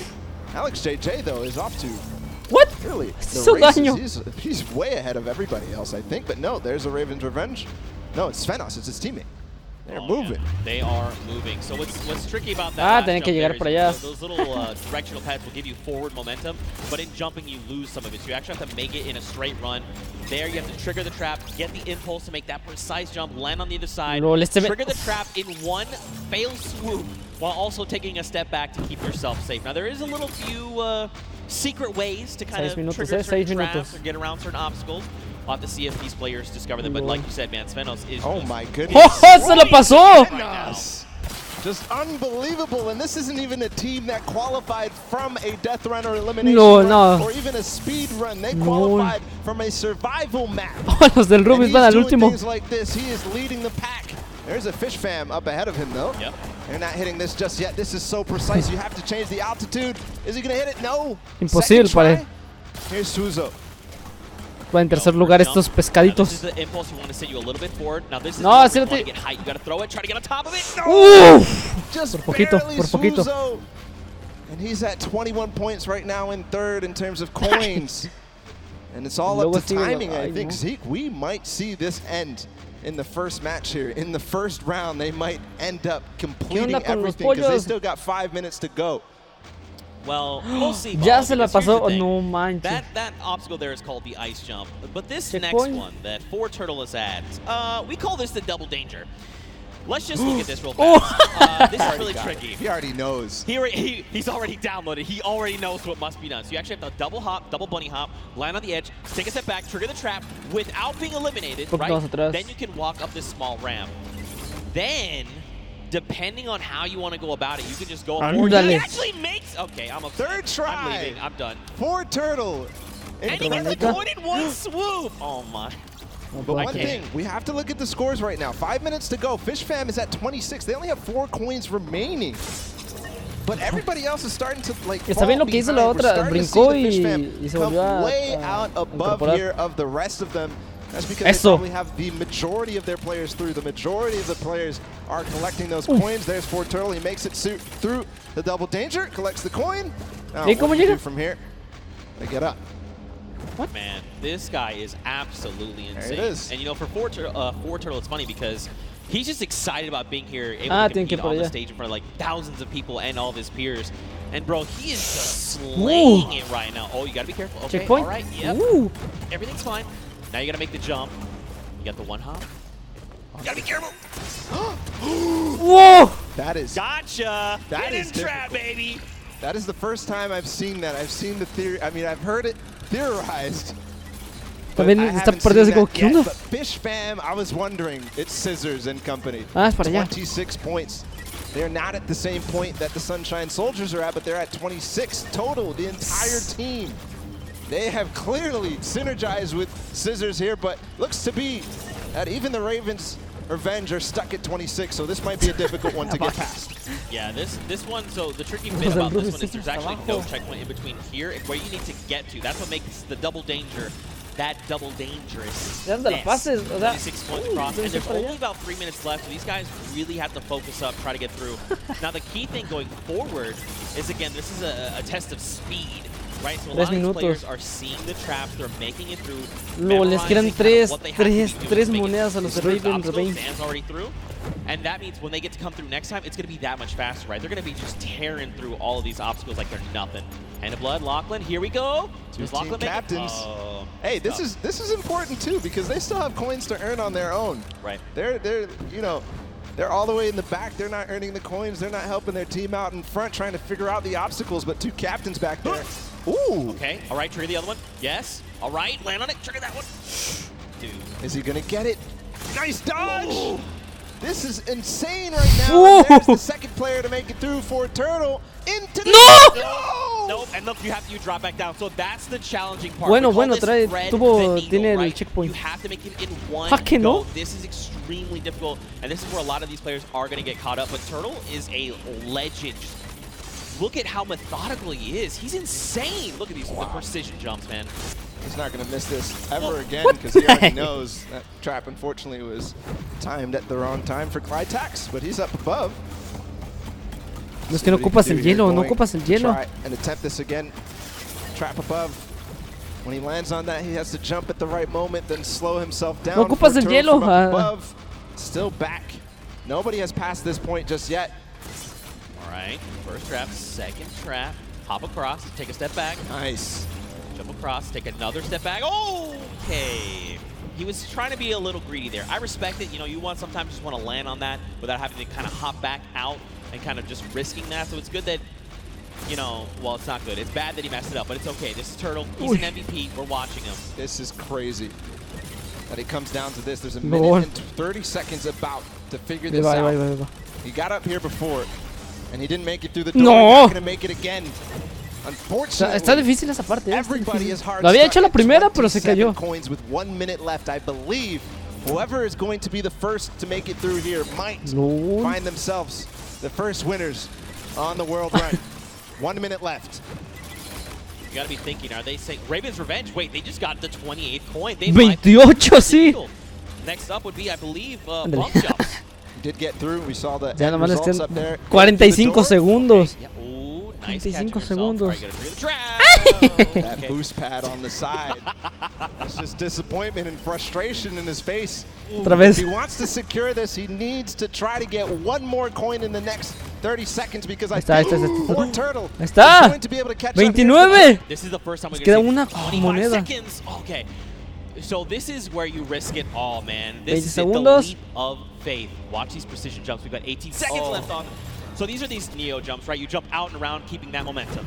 10 seconds left here. 1 coin remaining for the Ravens Revenge to find. He just got to get around that corner. I don't know if he's going to be able to climb these staircases. No, casi un minuto de delay. ¿Qué onda? He's given up. He says no.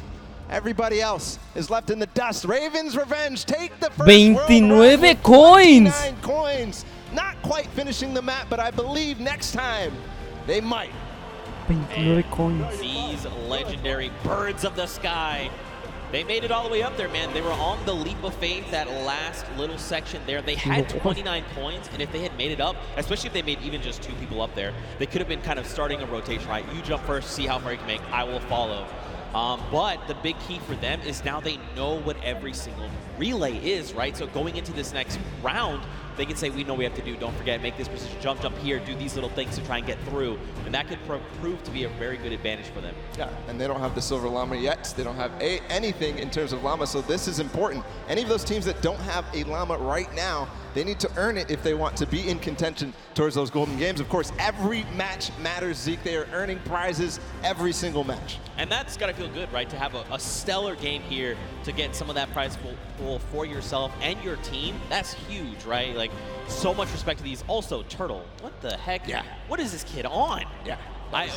Ridiculous. He was one of the first to achieve every single obstacle every single time. Finally, he got stuck on that one at the end. I don't know what you were calling it. It was a nice twist of the tongue, but just amazing there from Turtle to be the first every single time and then getting overtaken at the end. But, you know, next time, he knows it now. He's probably going to be the fastest to get ahead of everybody because he knows it all now. And you saw how mechanically good he was once he figured out the obstacle.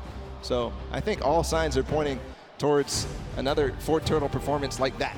I mean, like you said, he's downloaded it all, right? He's got it up here, and now just put it down on paper. I mean, again, though, Ravens Revenge got a little bit of that advantage, right? They've seen the other plays. I think the big thing, though, is trying to get more of your teammates through to the challenges, right? Like, it's very difficult to try and get all 4, you know, in one fell swoop. Yep.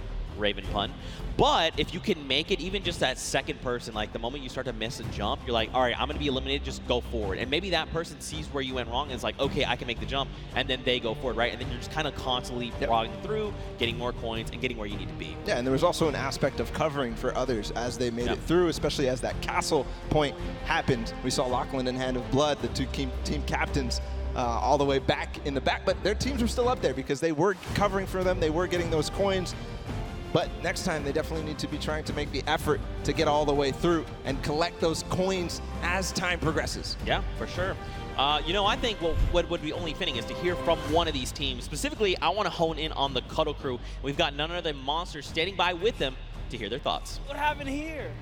Okay, yeah. All right, so here you have it, Lachlan. I know, I've heard from the grapevine, these guys and yourself actually qualified for the creative finals through a death run. And boy, oh boy, I just got to know what happened here. How did this translate? This is a death run. What happened, Lachlan? Look, the qualifying map was a bit of a puzzle death run, so you know they had time to work with it. It was our first attempt running through, so it was a bit rough. I don't know if you guys caught me sitting on like an impulse level for like 10 minutes, but that was fun. So we're not going to do that this time. Clytak's over here. He's our designated carry, so hopefully he can carry us harder in the next round, and yeah. I hear that. So now I got to come this way. Lachlan is dependent on you guys. What was going on? Was the death run, did it catch you by surprise, or was it just certain tricky moments that kind of choked you up and had you hung up there? There was a bit of confused in the castle because I didn't know where to go, and then the impulse jump at the beginning it just messed me up a bit, and at the end I didn't know where to go. It's just a bit confusing. And I have one more question here. So you guys have not seen the death run prior to this. Do you think that kind of held you back? And if you have another run at it, which you will, do you guys think that second time around you'll kind of have the strategies down packed? And I'm gonna come down here with this. Yeah, I think that the first time around is always the hardest because you know you're kind of going into this environment, you don't know where to go, but the second time around I think we'll be a little bit stronger and hopefully we get better time. Absolutely, I bet it. So once again, this is the creative finals here. You guys, like I said, Lachlan pulled through with the puzzle death runs, but just showing the difference here. So we're gonna set it back up to you guys at the desk. And again, thank you. You know, Lachlan, you are good at many things, but apparently you're showing the world you're not the great at impulses. But it's okay, you're gonna have another shot and showing them that the original thought we had is wrong, because I know you can do this. I know you can. We had a chance to talk earlier, and you were like, bro, I'm the best. And I was like, I know that. Show everyone that. You just got to show them, Bala. You know what else we're going to show them? We're going to show them the standings after that first game in this set right now. Who ended up where in terms of the prizing and where they are on their journey to the llama at the end of the set. So it's Ravens Revenge obviously in first. They're themselves $55,000 and that much closer to the silver llama. That's right, but don't forget, Funky Fighters and the Chicken Champions both have those silver llamas. That is going to be a massive determining factor going forward. You know, if you're Ravens Revenge, you are absolutely looking to try and snag that silver llama if possible, because that's going to put you in contention, right? Then you have to set your eyes on the gold llama for the tiebreakers. But all in all, to be able to kind of come through and win that prize money for you, they have confidence, right? And again, I think the only other team that stands right in their way right now is for Turtle. This guy is a maniac. He's showing us that he is. Let's see if that happens here in game number 2. The Sunshine Soldiers fell short, but Ford Turtle showed us all what he was made for. And I think we're getting ready to go into the match. As all the players are loading up right now, there's the Fish Fam, Scissors and company. They're all about to start. The gates are about to open. Guys, let's hear it for them. Ah, there you guys are. You're paying attention. Vamos, que ya empezó. Solamente que exploten esas cosas. Countdown has begun. The gates are open. Vámonos. Now here we go. Fusey is first out of the gate, immediately just flying. You can see this is completely different than before, right? Before people were kind of taking their time. Hey, what's this? I can't see where this ledge. What's going here? Let's sit here and inspect everything. That's not the case. Now everyone is just flying through these obstacles. A couple of these guys have not gone down yet. Ay, los de Raven. Magma making his way through with van the otra vez Ravens ahí. Revenge. This was the team. Mira la cara de concentración, enojo. And was the player that led them all the way up to those treacherous stairway that we saw at the end there. Almost getting up, almost getting up to the corners. And here it looks like we are almost to the castle before Turtle. And this is the player we were talking about so much, Zeke. That's right, man. A legend in every way of the word. Stewart almost making the jump for the Sunshine Soldiers as well. Unfortunately not. So this is this trap, this obstacle, very precise jump. You actually have to impulse a very specific way, at a specific angle, at a specific distance away from you to make it all in one jump. You can also... Mira, empezaron bien otra vez los de Chicken Champions. Right, so you face away from the tires and impulse yourself backward while jumping. Again, even doing that though, very precise. You know, you have to make sure you're doing this in one go. Look, Hyozi's already here. He's already trying to collect the coins. Already towards the half pipes in the castle. Wonder if he already triggered all the traps down below and grabbed that coin, if he's leaving that for another teammate. Los hacks. Gonna grab that coin perfectly. Nice job by Hyozi. Now he's moving up even further. No, he's going to go back to get those traps. He made it. There Los you go. pesquetos ya van ahí. Nice. All right, trigger the trap. Take a step back. Impulse forward. No llega. Too shallow. I mean, look. The castle. Yeah, I'm actually surprised. So don't forget, the castle is open. So once you do make it to that halfway mark, you can just send someone forward, right? Like even if you're the first one and you're really confident, you could say, "Hey, Bala, I know you made it first. Just go. Go up to the next round. I'm going to stay behind. I'm going to pick up the ya van points, en right? 12. So No, ya se teamwork quedaron going otra into vez ahí. this. But look along the way, man. These jumps are crazy. Susan, what are you? Okay, what a legend. What a legend. Showing everybody that he can hang. Oh, no llegó. Team of Scissors with Fish Fam. We saw them not too far in the prizing. 18 points right now. They're leading the way, but no, it's actually Fort Turtle again. Already towards these varying distance impulse jumps. And is he going to first shot it? No, not exactly. You know he's going to hit it on the next time. Yeah, absolutely. Again, you know, this is kind of one of those things. The more that you do this, the easier it is the next time around, right? Once it's like you throw it here, you're like, nope, that's not correct. This might be it. Okay, closer. Closer. I like it. Will he make it on the third jump? Don't forget though, we got the Funky Fighters at 20 coins. We've got Fish Fam at 20 coins. Sunshine Soldiers that need to try and pick it up. Here we go. Está. Nice, but get across. Muy bien, muy bien, muy bien, muy bien. Perfect play from Fort Turtle. Now towards the lava jump and what you were dubbing as double danger. Is he going to first shot? Does dodge the traps. Lo tiene dominado, lo tiene dominado, chingado, que no sé hablar. Regresamos. Oh my goodness. He went through those se la jugó, se la jugó. Scared there, but no, Fort Turtle knows exactly what he's doing.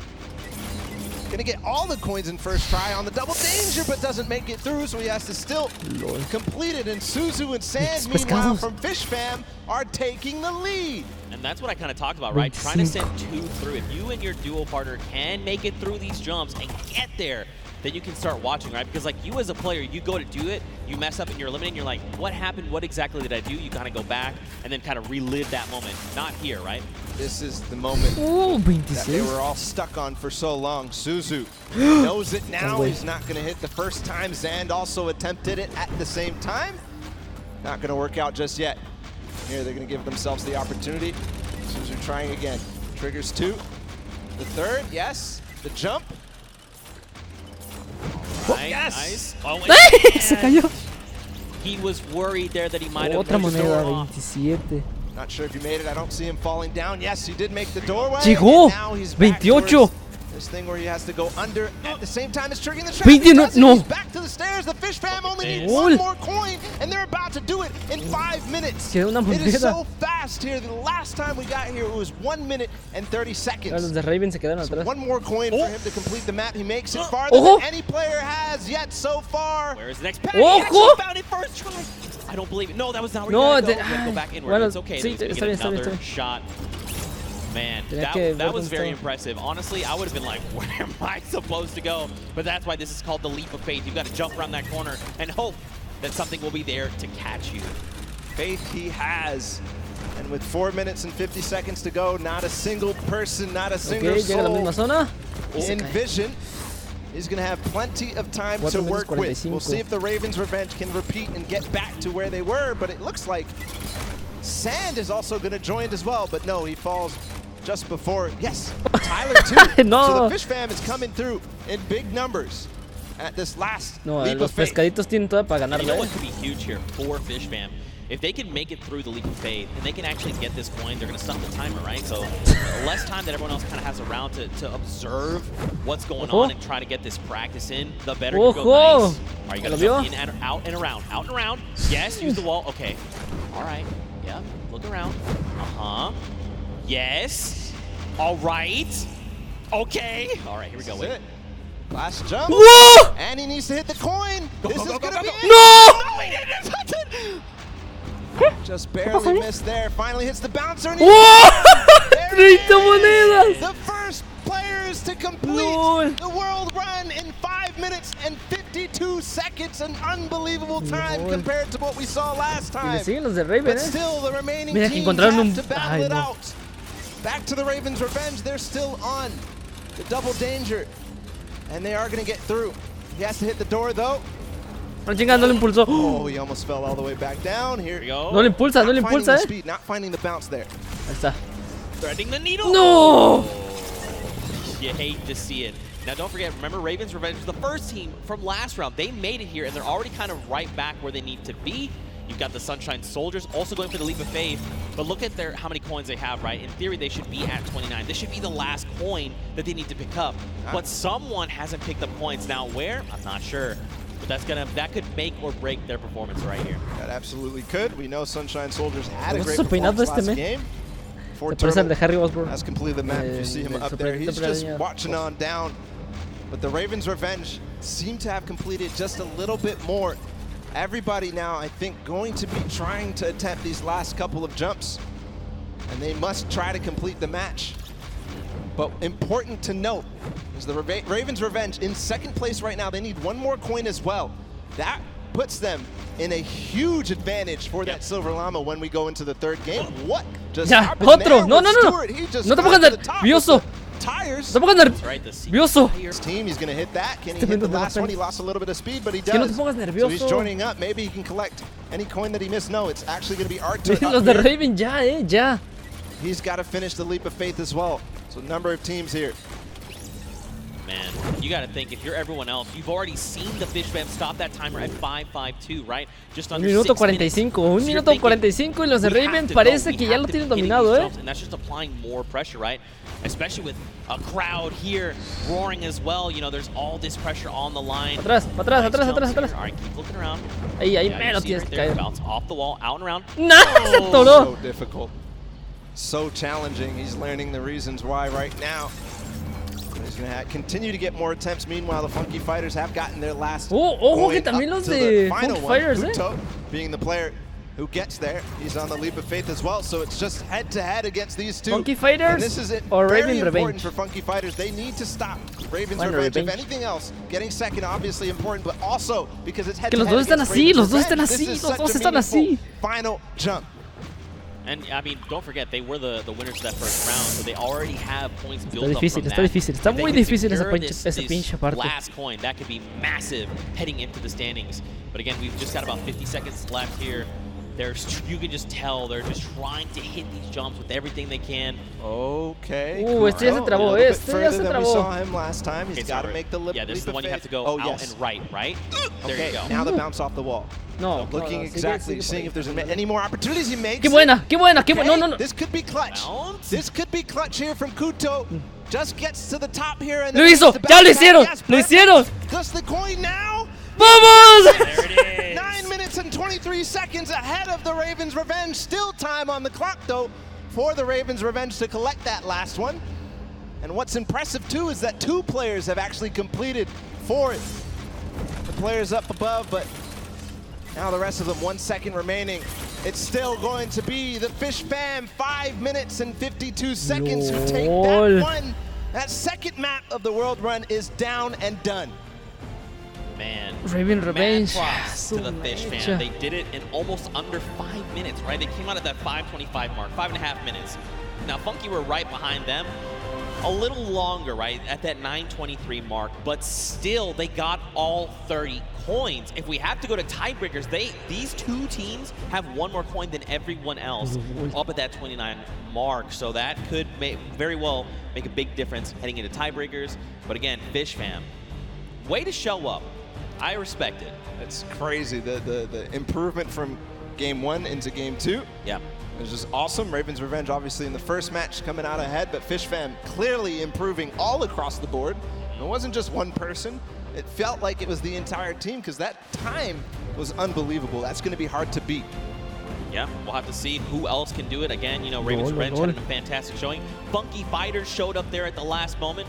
And then, obviously, the Fish Fam. But don't forget, you still got players like Turtle over on Sunshine Soldiers. Everyone, all of these teams have someone that's going to get them very, very far, right? We've seen that. But now the question is, heading into this next match, what does that mean? Fish Fam have already completed it. Funky have already completed it. Raven have gotten close. Does that mean we're gonna see another 5-minute timer? Could we see it even faster? Go ahead. Fish Fam knows how to complete it. They've proven that they can complete it in Funky Fighters as well. Yeah, for sure. Well, for now, let's send it over to the stage where Pookie is standing by with the Fish Fam. And Pooks, real quick, ask him what their favorite fish stick is. You know, we can't always make it all about you, but I am down here with the Fish Fam. It is, dare I say, official. They're the first team to take a victory in the death run. I'm gonna start here with Suzu. So you were the one that essentially clutched that victory for your team. How did that feel? It felt great. Like at first I choked the bouncer and I thought I choked the level as well. But then I figured it out and I picked up the coin. I was like, wait, this is Yo estaría así como que, ¿qué están diciendo? I don't know, speak like you were in a little bit of a precarious situation there for just a second. Was your team coaching and helping you that whole time? Yeah, they kept track of the coins that we picked up. They kept motivating me like, you got this, it's easy, we got this, we got it in the pocket and stuff. So yeah, that felt great. Awesome. Now I'm gonna come over to you, Scissors. We all know you are the veteran of death runs. You have been doing this from the very beginning. It must be an absolute honor to be here on the stage today competing, being able to help these guys out, pulling through to a victory. Are you going to continue the strategy going into the next game? ¿Eso no tiene tenis? Strategy on lock, and obviously son tenis. It's awesome, you know, helping these El gordito guys, no tiene they're tenis. helping me win. They're the real speedrunners. Well, I mean, it is a team effort at the end of the day. All of you have picked up coins. Aguanta que Twitter en Fortnite tuiteó algo de Marshmello. This Creative Cup, what does this mean Se cree que va a salir otra, la misma skin de Marshmello, solamente con una transformación, algo así. Un cambio. Maybe one day. Well, thank you guys so much for staying here, hanging out with me. Best of luck in the next run. Zeke, back to you guys. ¿Qué tuiteó Marshmello? Ah, sí, que está viendo a Ninja. Also, great pun, Pookie. Also, I'm upset with mañana Marshmello y Ninja, ojo. All right, though, anyway. What kind of takeaways do you think these players can make heading into the next game? The takeaway that I take out from that is that they were all supportive. He llegado ya a Nueva York para las mundiales de Fortnite. Mañana jugaremos el torneo creativo. Hay 3 millones en juego. Si ganamos, os compro algo. ¿Qué creéis? That leap of faith. Yeah. That's the one that everybody's gotten stuck on. They've wasted a little bit of time at the double danger. But the leap of faith is really where everybody needs to close out, especially the Raven's Revenge, if they want to get that silver llama. Well, we'll have to see how things unfold for them. Very quickly, though, let's take a little break here. Let's send it down to Cam for his insight. Sundown, what you got?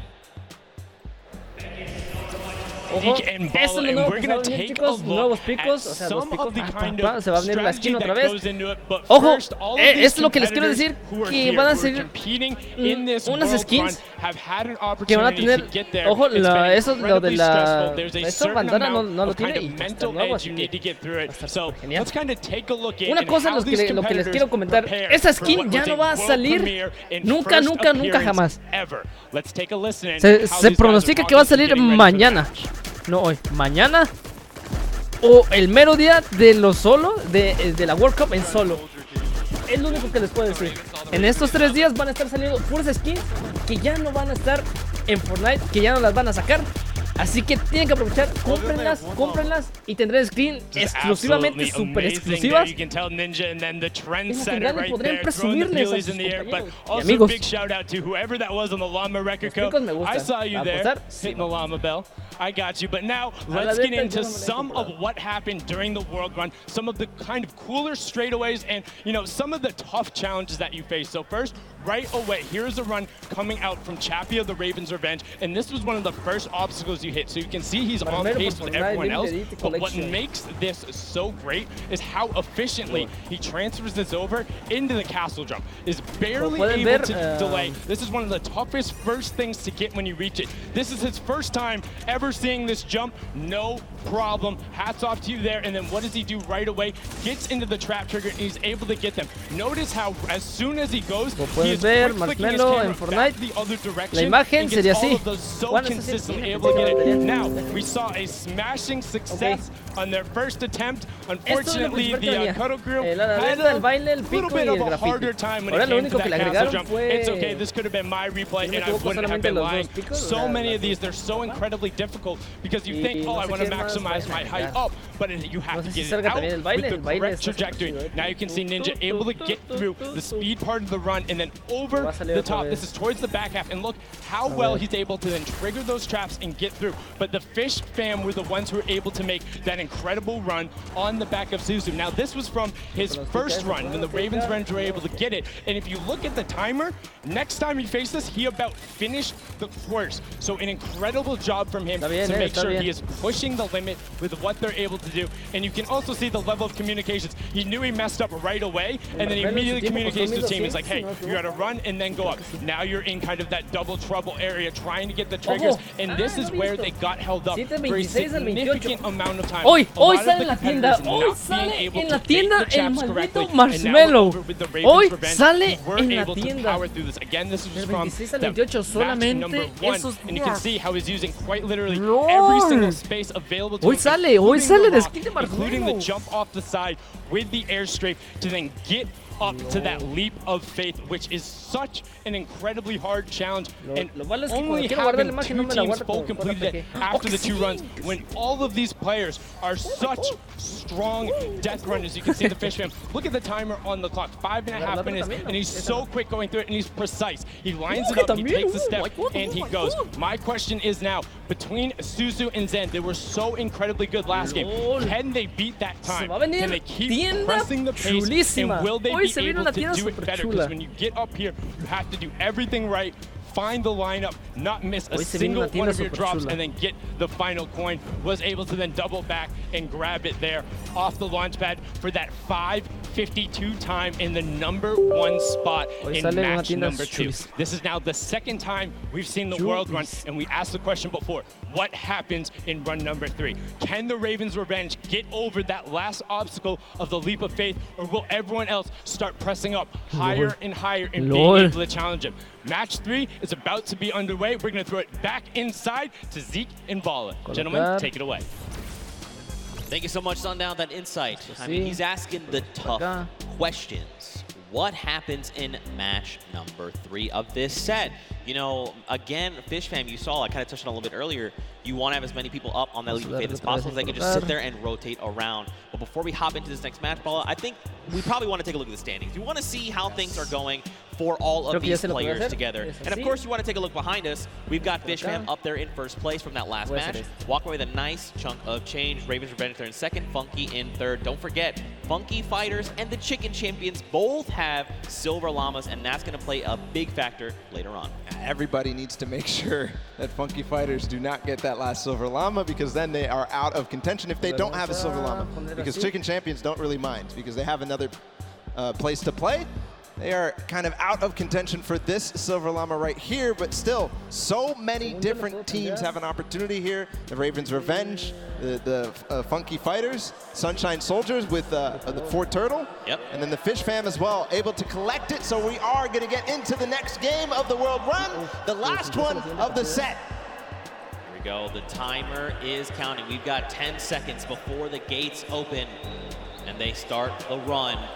Scissors, you can see the focus in their eyes a little bit there of Turtle, and here we go. Ladies and gentlemen, The world run commences right here, right now. Players are out the gate. Here we go. The first run, Taco, Taldak there right out. Ninja falls, unfortunately. So does Kotu. Zan there looks like he's making over with Tyler. Magma, Kororo, they are just neck and neck. Again, you know, it just goes back to once they figure it out, they're just going full send. I want to see who gets out to the early lead here. Suzo, the champion of the last one with Fish Fam. He's a little bit behind, but again, he has the opportunity to catch up when he starts getting to those more difficult obstacles. Right now, it's not looking like anybody really taking a huge lead, a huge advantage, because we all saw how proficient they are in these early stages. Really, the first obstacle that stumps most people is this impulse jump. Right, here we go. Don't forget, this is that precision impulse jump. You can do it forward, you can look away. First jump, unfortunately too shallow there on both sides. And both from the Fish Fam will be going down there. I saw there on the left, there is actually a team that has made it across. You've got Raven's Revenge, who is in the castle. And I believe it was actually the Llama Record Company that are also at the castle right now. Fish Fam, the Cuddle Crew, Raven's Revenge, Sunshine, and the Punky Fighters. And now the Llama Record Company all have 11 coins. Okay. See the castle run, how fast they can get through there as a team. Also very important, as most players are now getting through this first difficult impulse jump. Looking for anybody rising up, looking for anybody completing this trap obstacle course inside the castle. If they can collect those coins fast, the players who get fastest through the castle and really collect all those coins are, in my opinion, the people who are leading the pack. Yeah, I almost think like, should you just like as a squad, grab, like send one person to each thing and just like very quickly grab all four, and then as a squad go up, right? So that you have more chances going through every single challenge. Obviously depends on how many of you actually get to the castle. What a time there from Scissors through that one. Is he going to be able to go? One, no vi. 2, 3. Scissors showing Oye, que se le está pasando toda la primera, best at these types of maps, but way ahead of him, his teammate Suzu leading the pack again. So this might be a better time here for Fish Fam. All right, man, Scissors, that was insane, dude. Again, like these guys are so good, right? Once they figured out, they can just do it. It's almost like muscle memory. You see Suzu here now. If Suzu's smart, he waits here for Scissors to get across, and then once Scissors gets across, he can start triggering the trap. He's gonna opt to say, look, you know what? Let's just go. I'm trying to get the coins. We need to rack up as many and as quickly as possible. Because don't forget, last game they got that 5.5 minute time on lock. They still have another 1.5 minutes going off of last game, right? If they can do it again, it's gonna be huge. Waiting for Esta va a ser la nueva tienda de hoy, La nueva tienda de hoy. Before he goes forward, now he has full reign onto this one.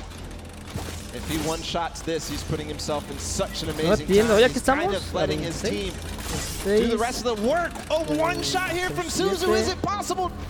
Getting through the door? No, just short. But he did not go all the way back. He's continuing the recovery on this run. Not quite enough. Man, Suzu putting everyone in his fishbowl, saying, don't worry, fam, I've got this. Gonna jump down, first trap. Se guardó, no se guardó, se guardó, no se Second guardó. trap, hop across, take a step back. Simón, sí se guardó. Nice. Oh, there's actually Scissors there with him. This is huge, though, if Scissors is there, because look, they can hop through together. Suzu can trigger this, and then get Scissors there where he needs to go, and then there will be two members trying to get these traps. Unfortunately, too shallow. Making the same mistake there on that bouncer. Speed pad up into the bouncer. See, he's trying to keep his back towards it so that he can make sure he hits the bouncer on the right point that he wants to. Gonna have Zip memorized at that moment, but a lot of teams starting to catch up right now, so starting to lose the pace that they had in the first game. Slide off, don't slide off. Excelente.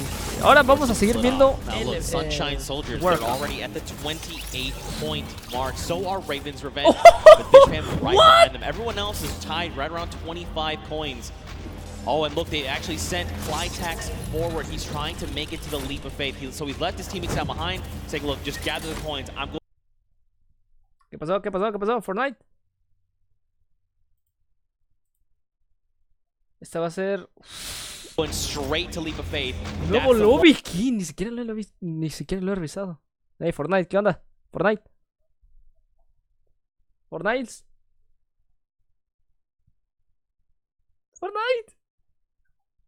I love you. Nuevo lobby, ni siquiera lo he visto, ni siquiera lo he revisado.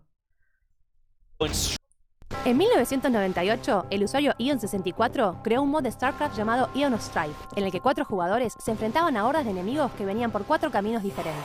Este mapa creó las dinámicas principales para que en 2003 Kyle Sommer creara Defense of the Ancients, un mapa de juego basado en Warcraft 3 que cambió la historia de los juegos online para siempre. Hoy, los juegos tipo MOBA reúnen millones de jugadores en todo el mundo y las competencias profesionales llenan estadios. Animarse a cambiar transforma la realidad para siempre. Juntos por el cambio. Fortnite, no me hagas esto, Fortnite. Fortnite, no. ¿A otros youtubers también les sigue pasando eso?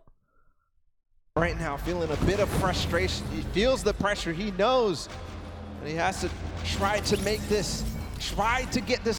Ese es Ninja. So you can see too, like Flytax is. The record of the map by FishFam has gone past. That was 5 minutes.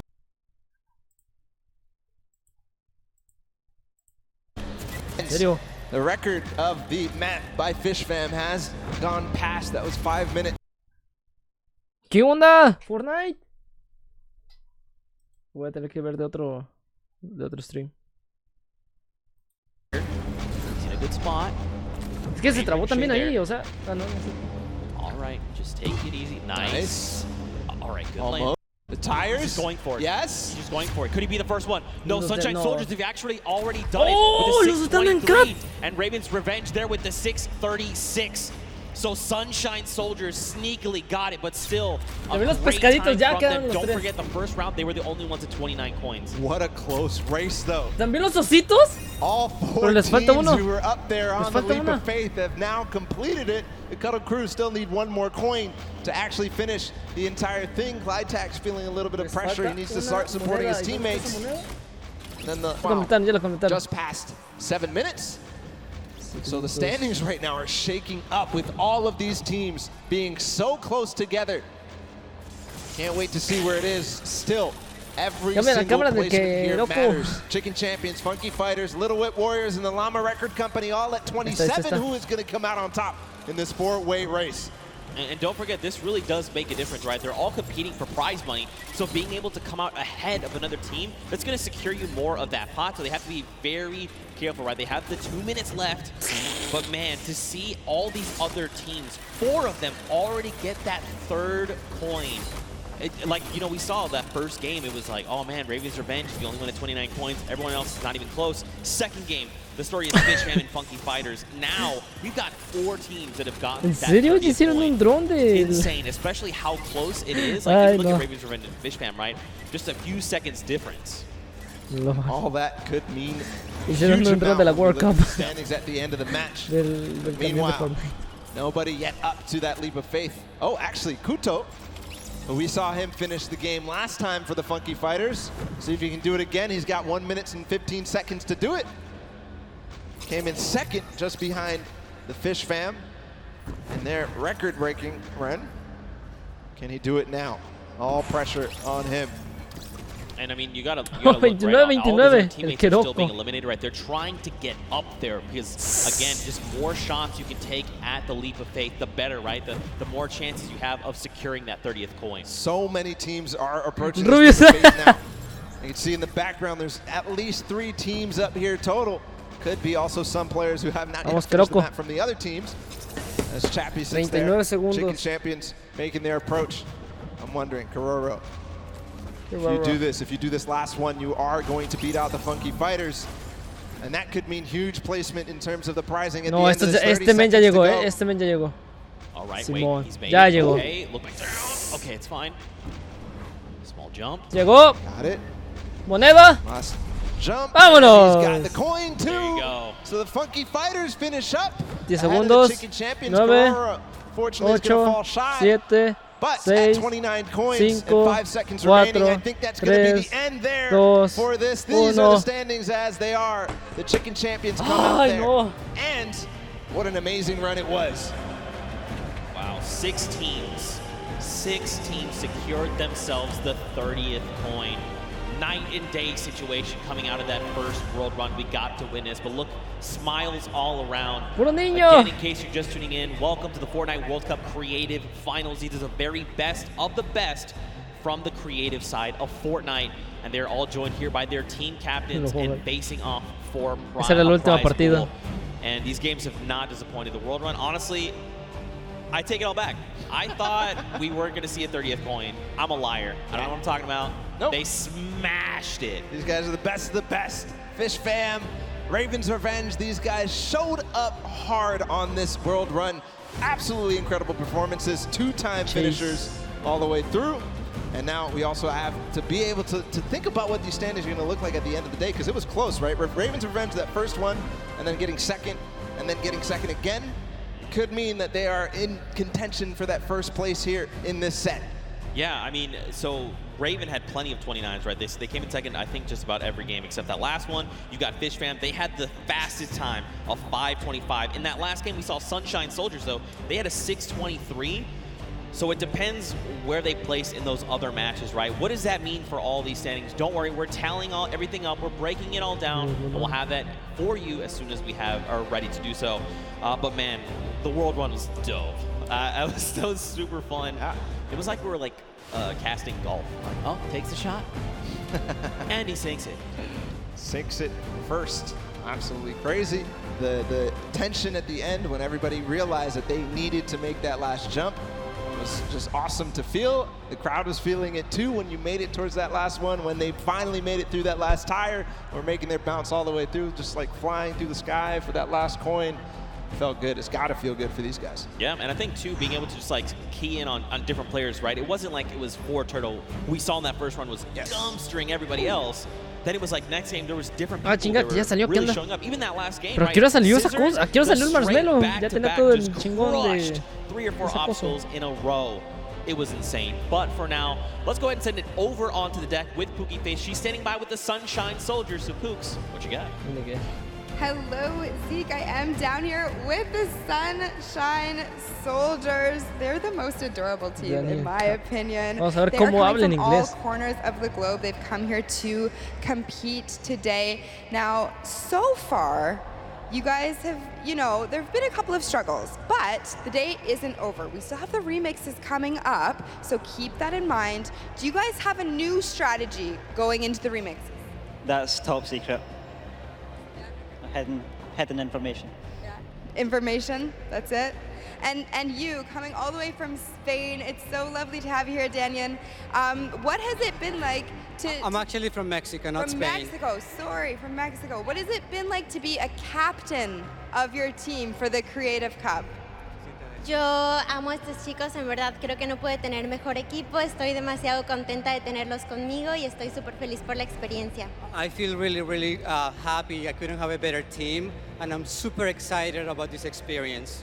That's incredible. We love having you here. Thank you so much. And I'm going to come over here and talk to you super quickly. Now, you're one of our youngest competitors. So being here, seeing all of your idols today, that has to be exciting. When you told your family that you were coming here to compete at the Fortnite Creative World Cup, what did they say? They were just super happy for me, and they was really excited, and yeah.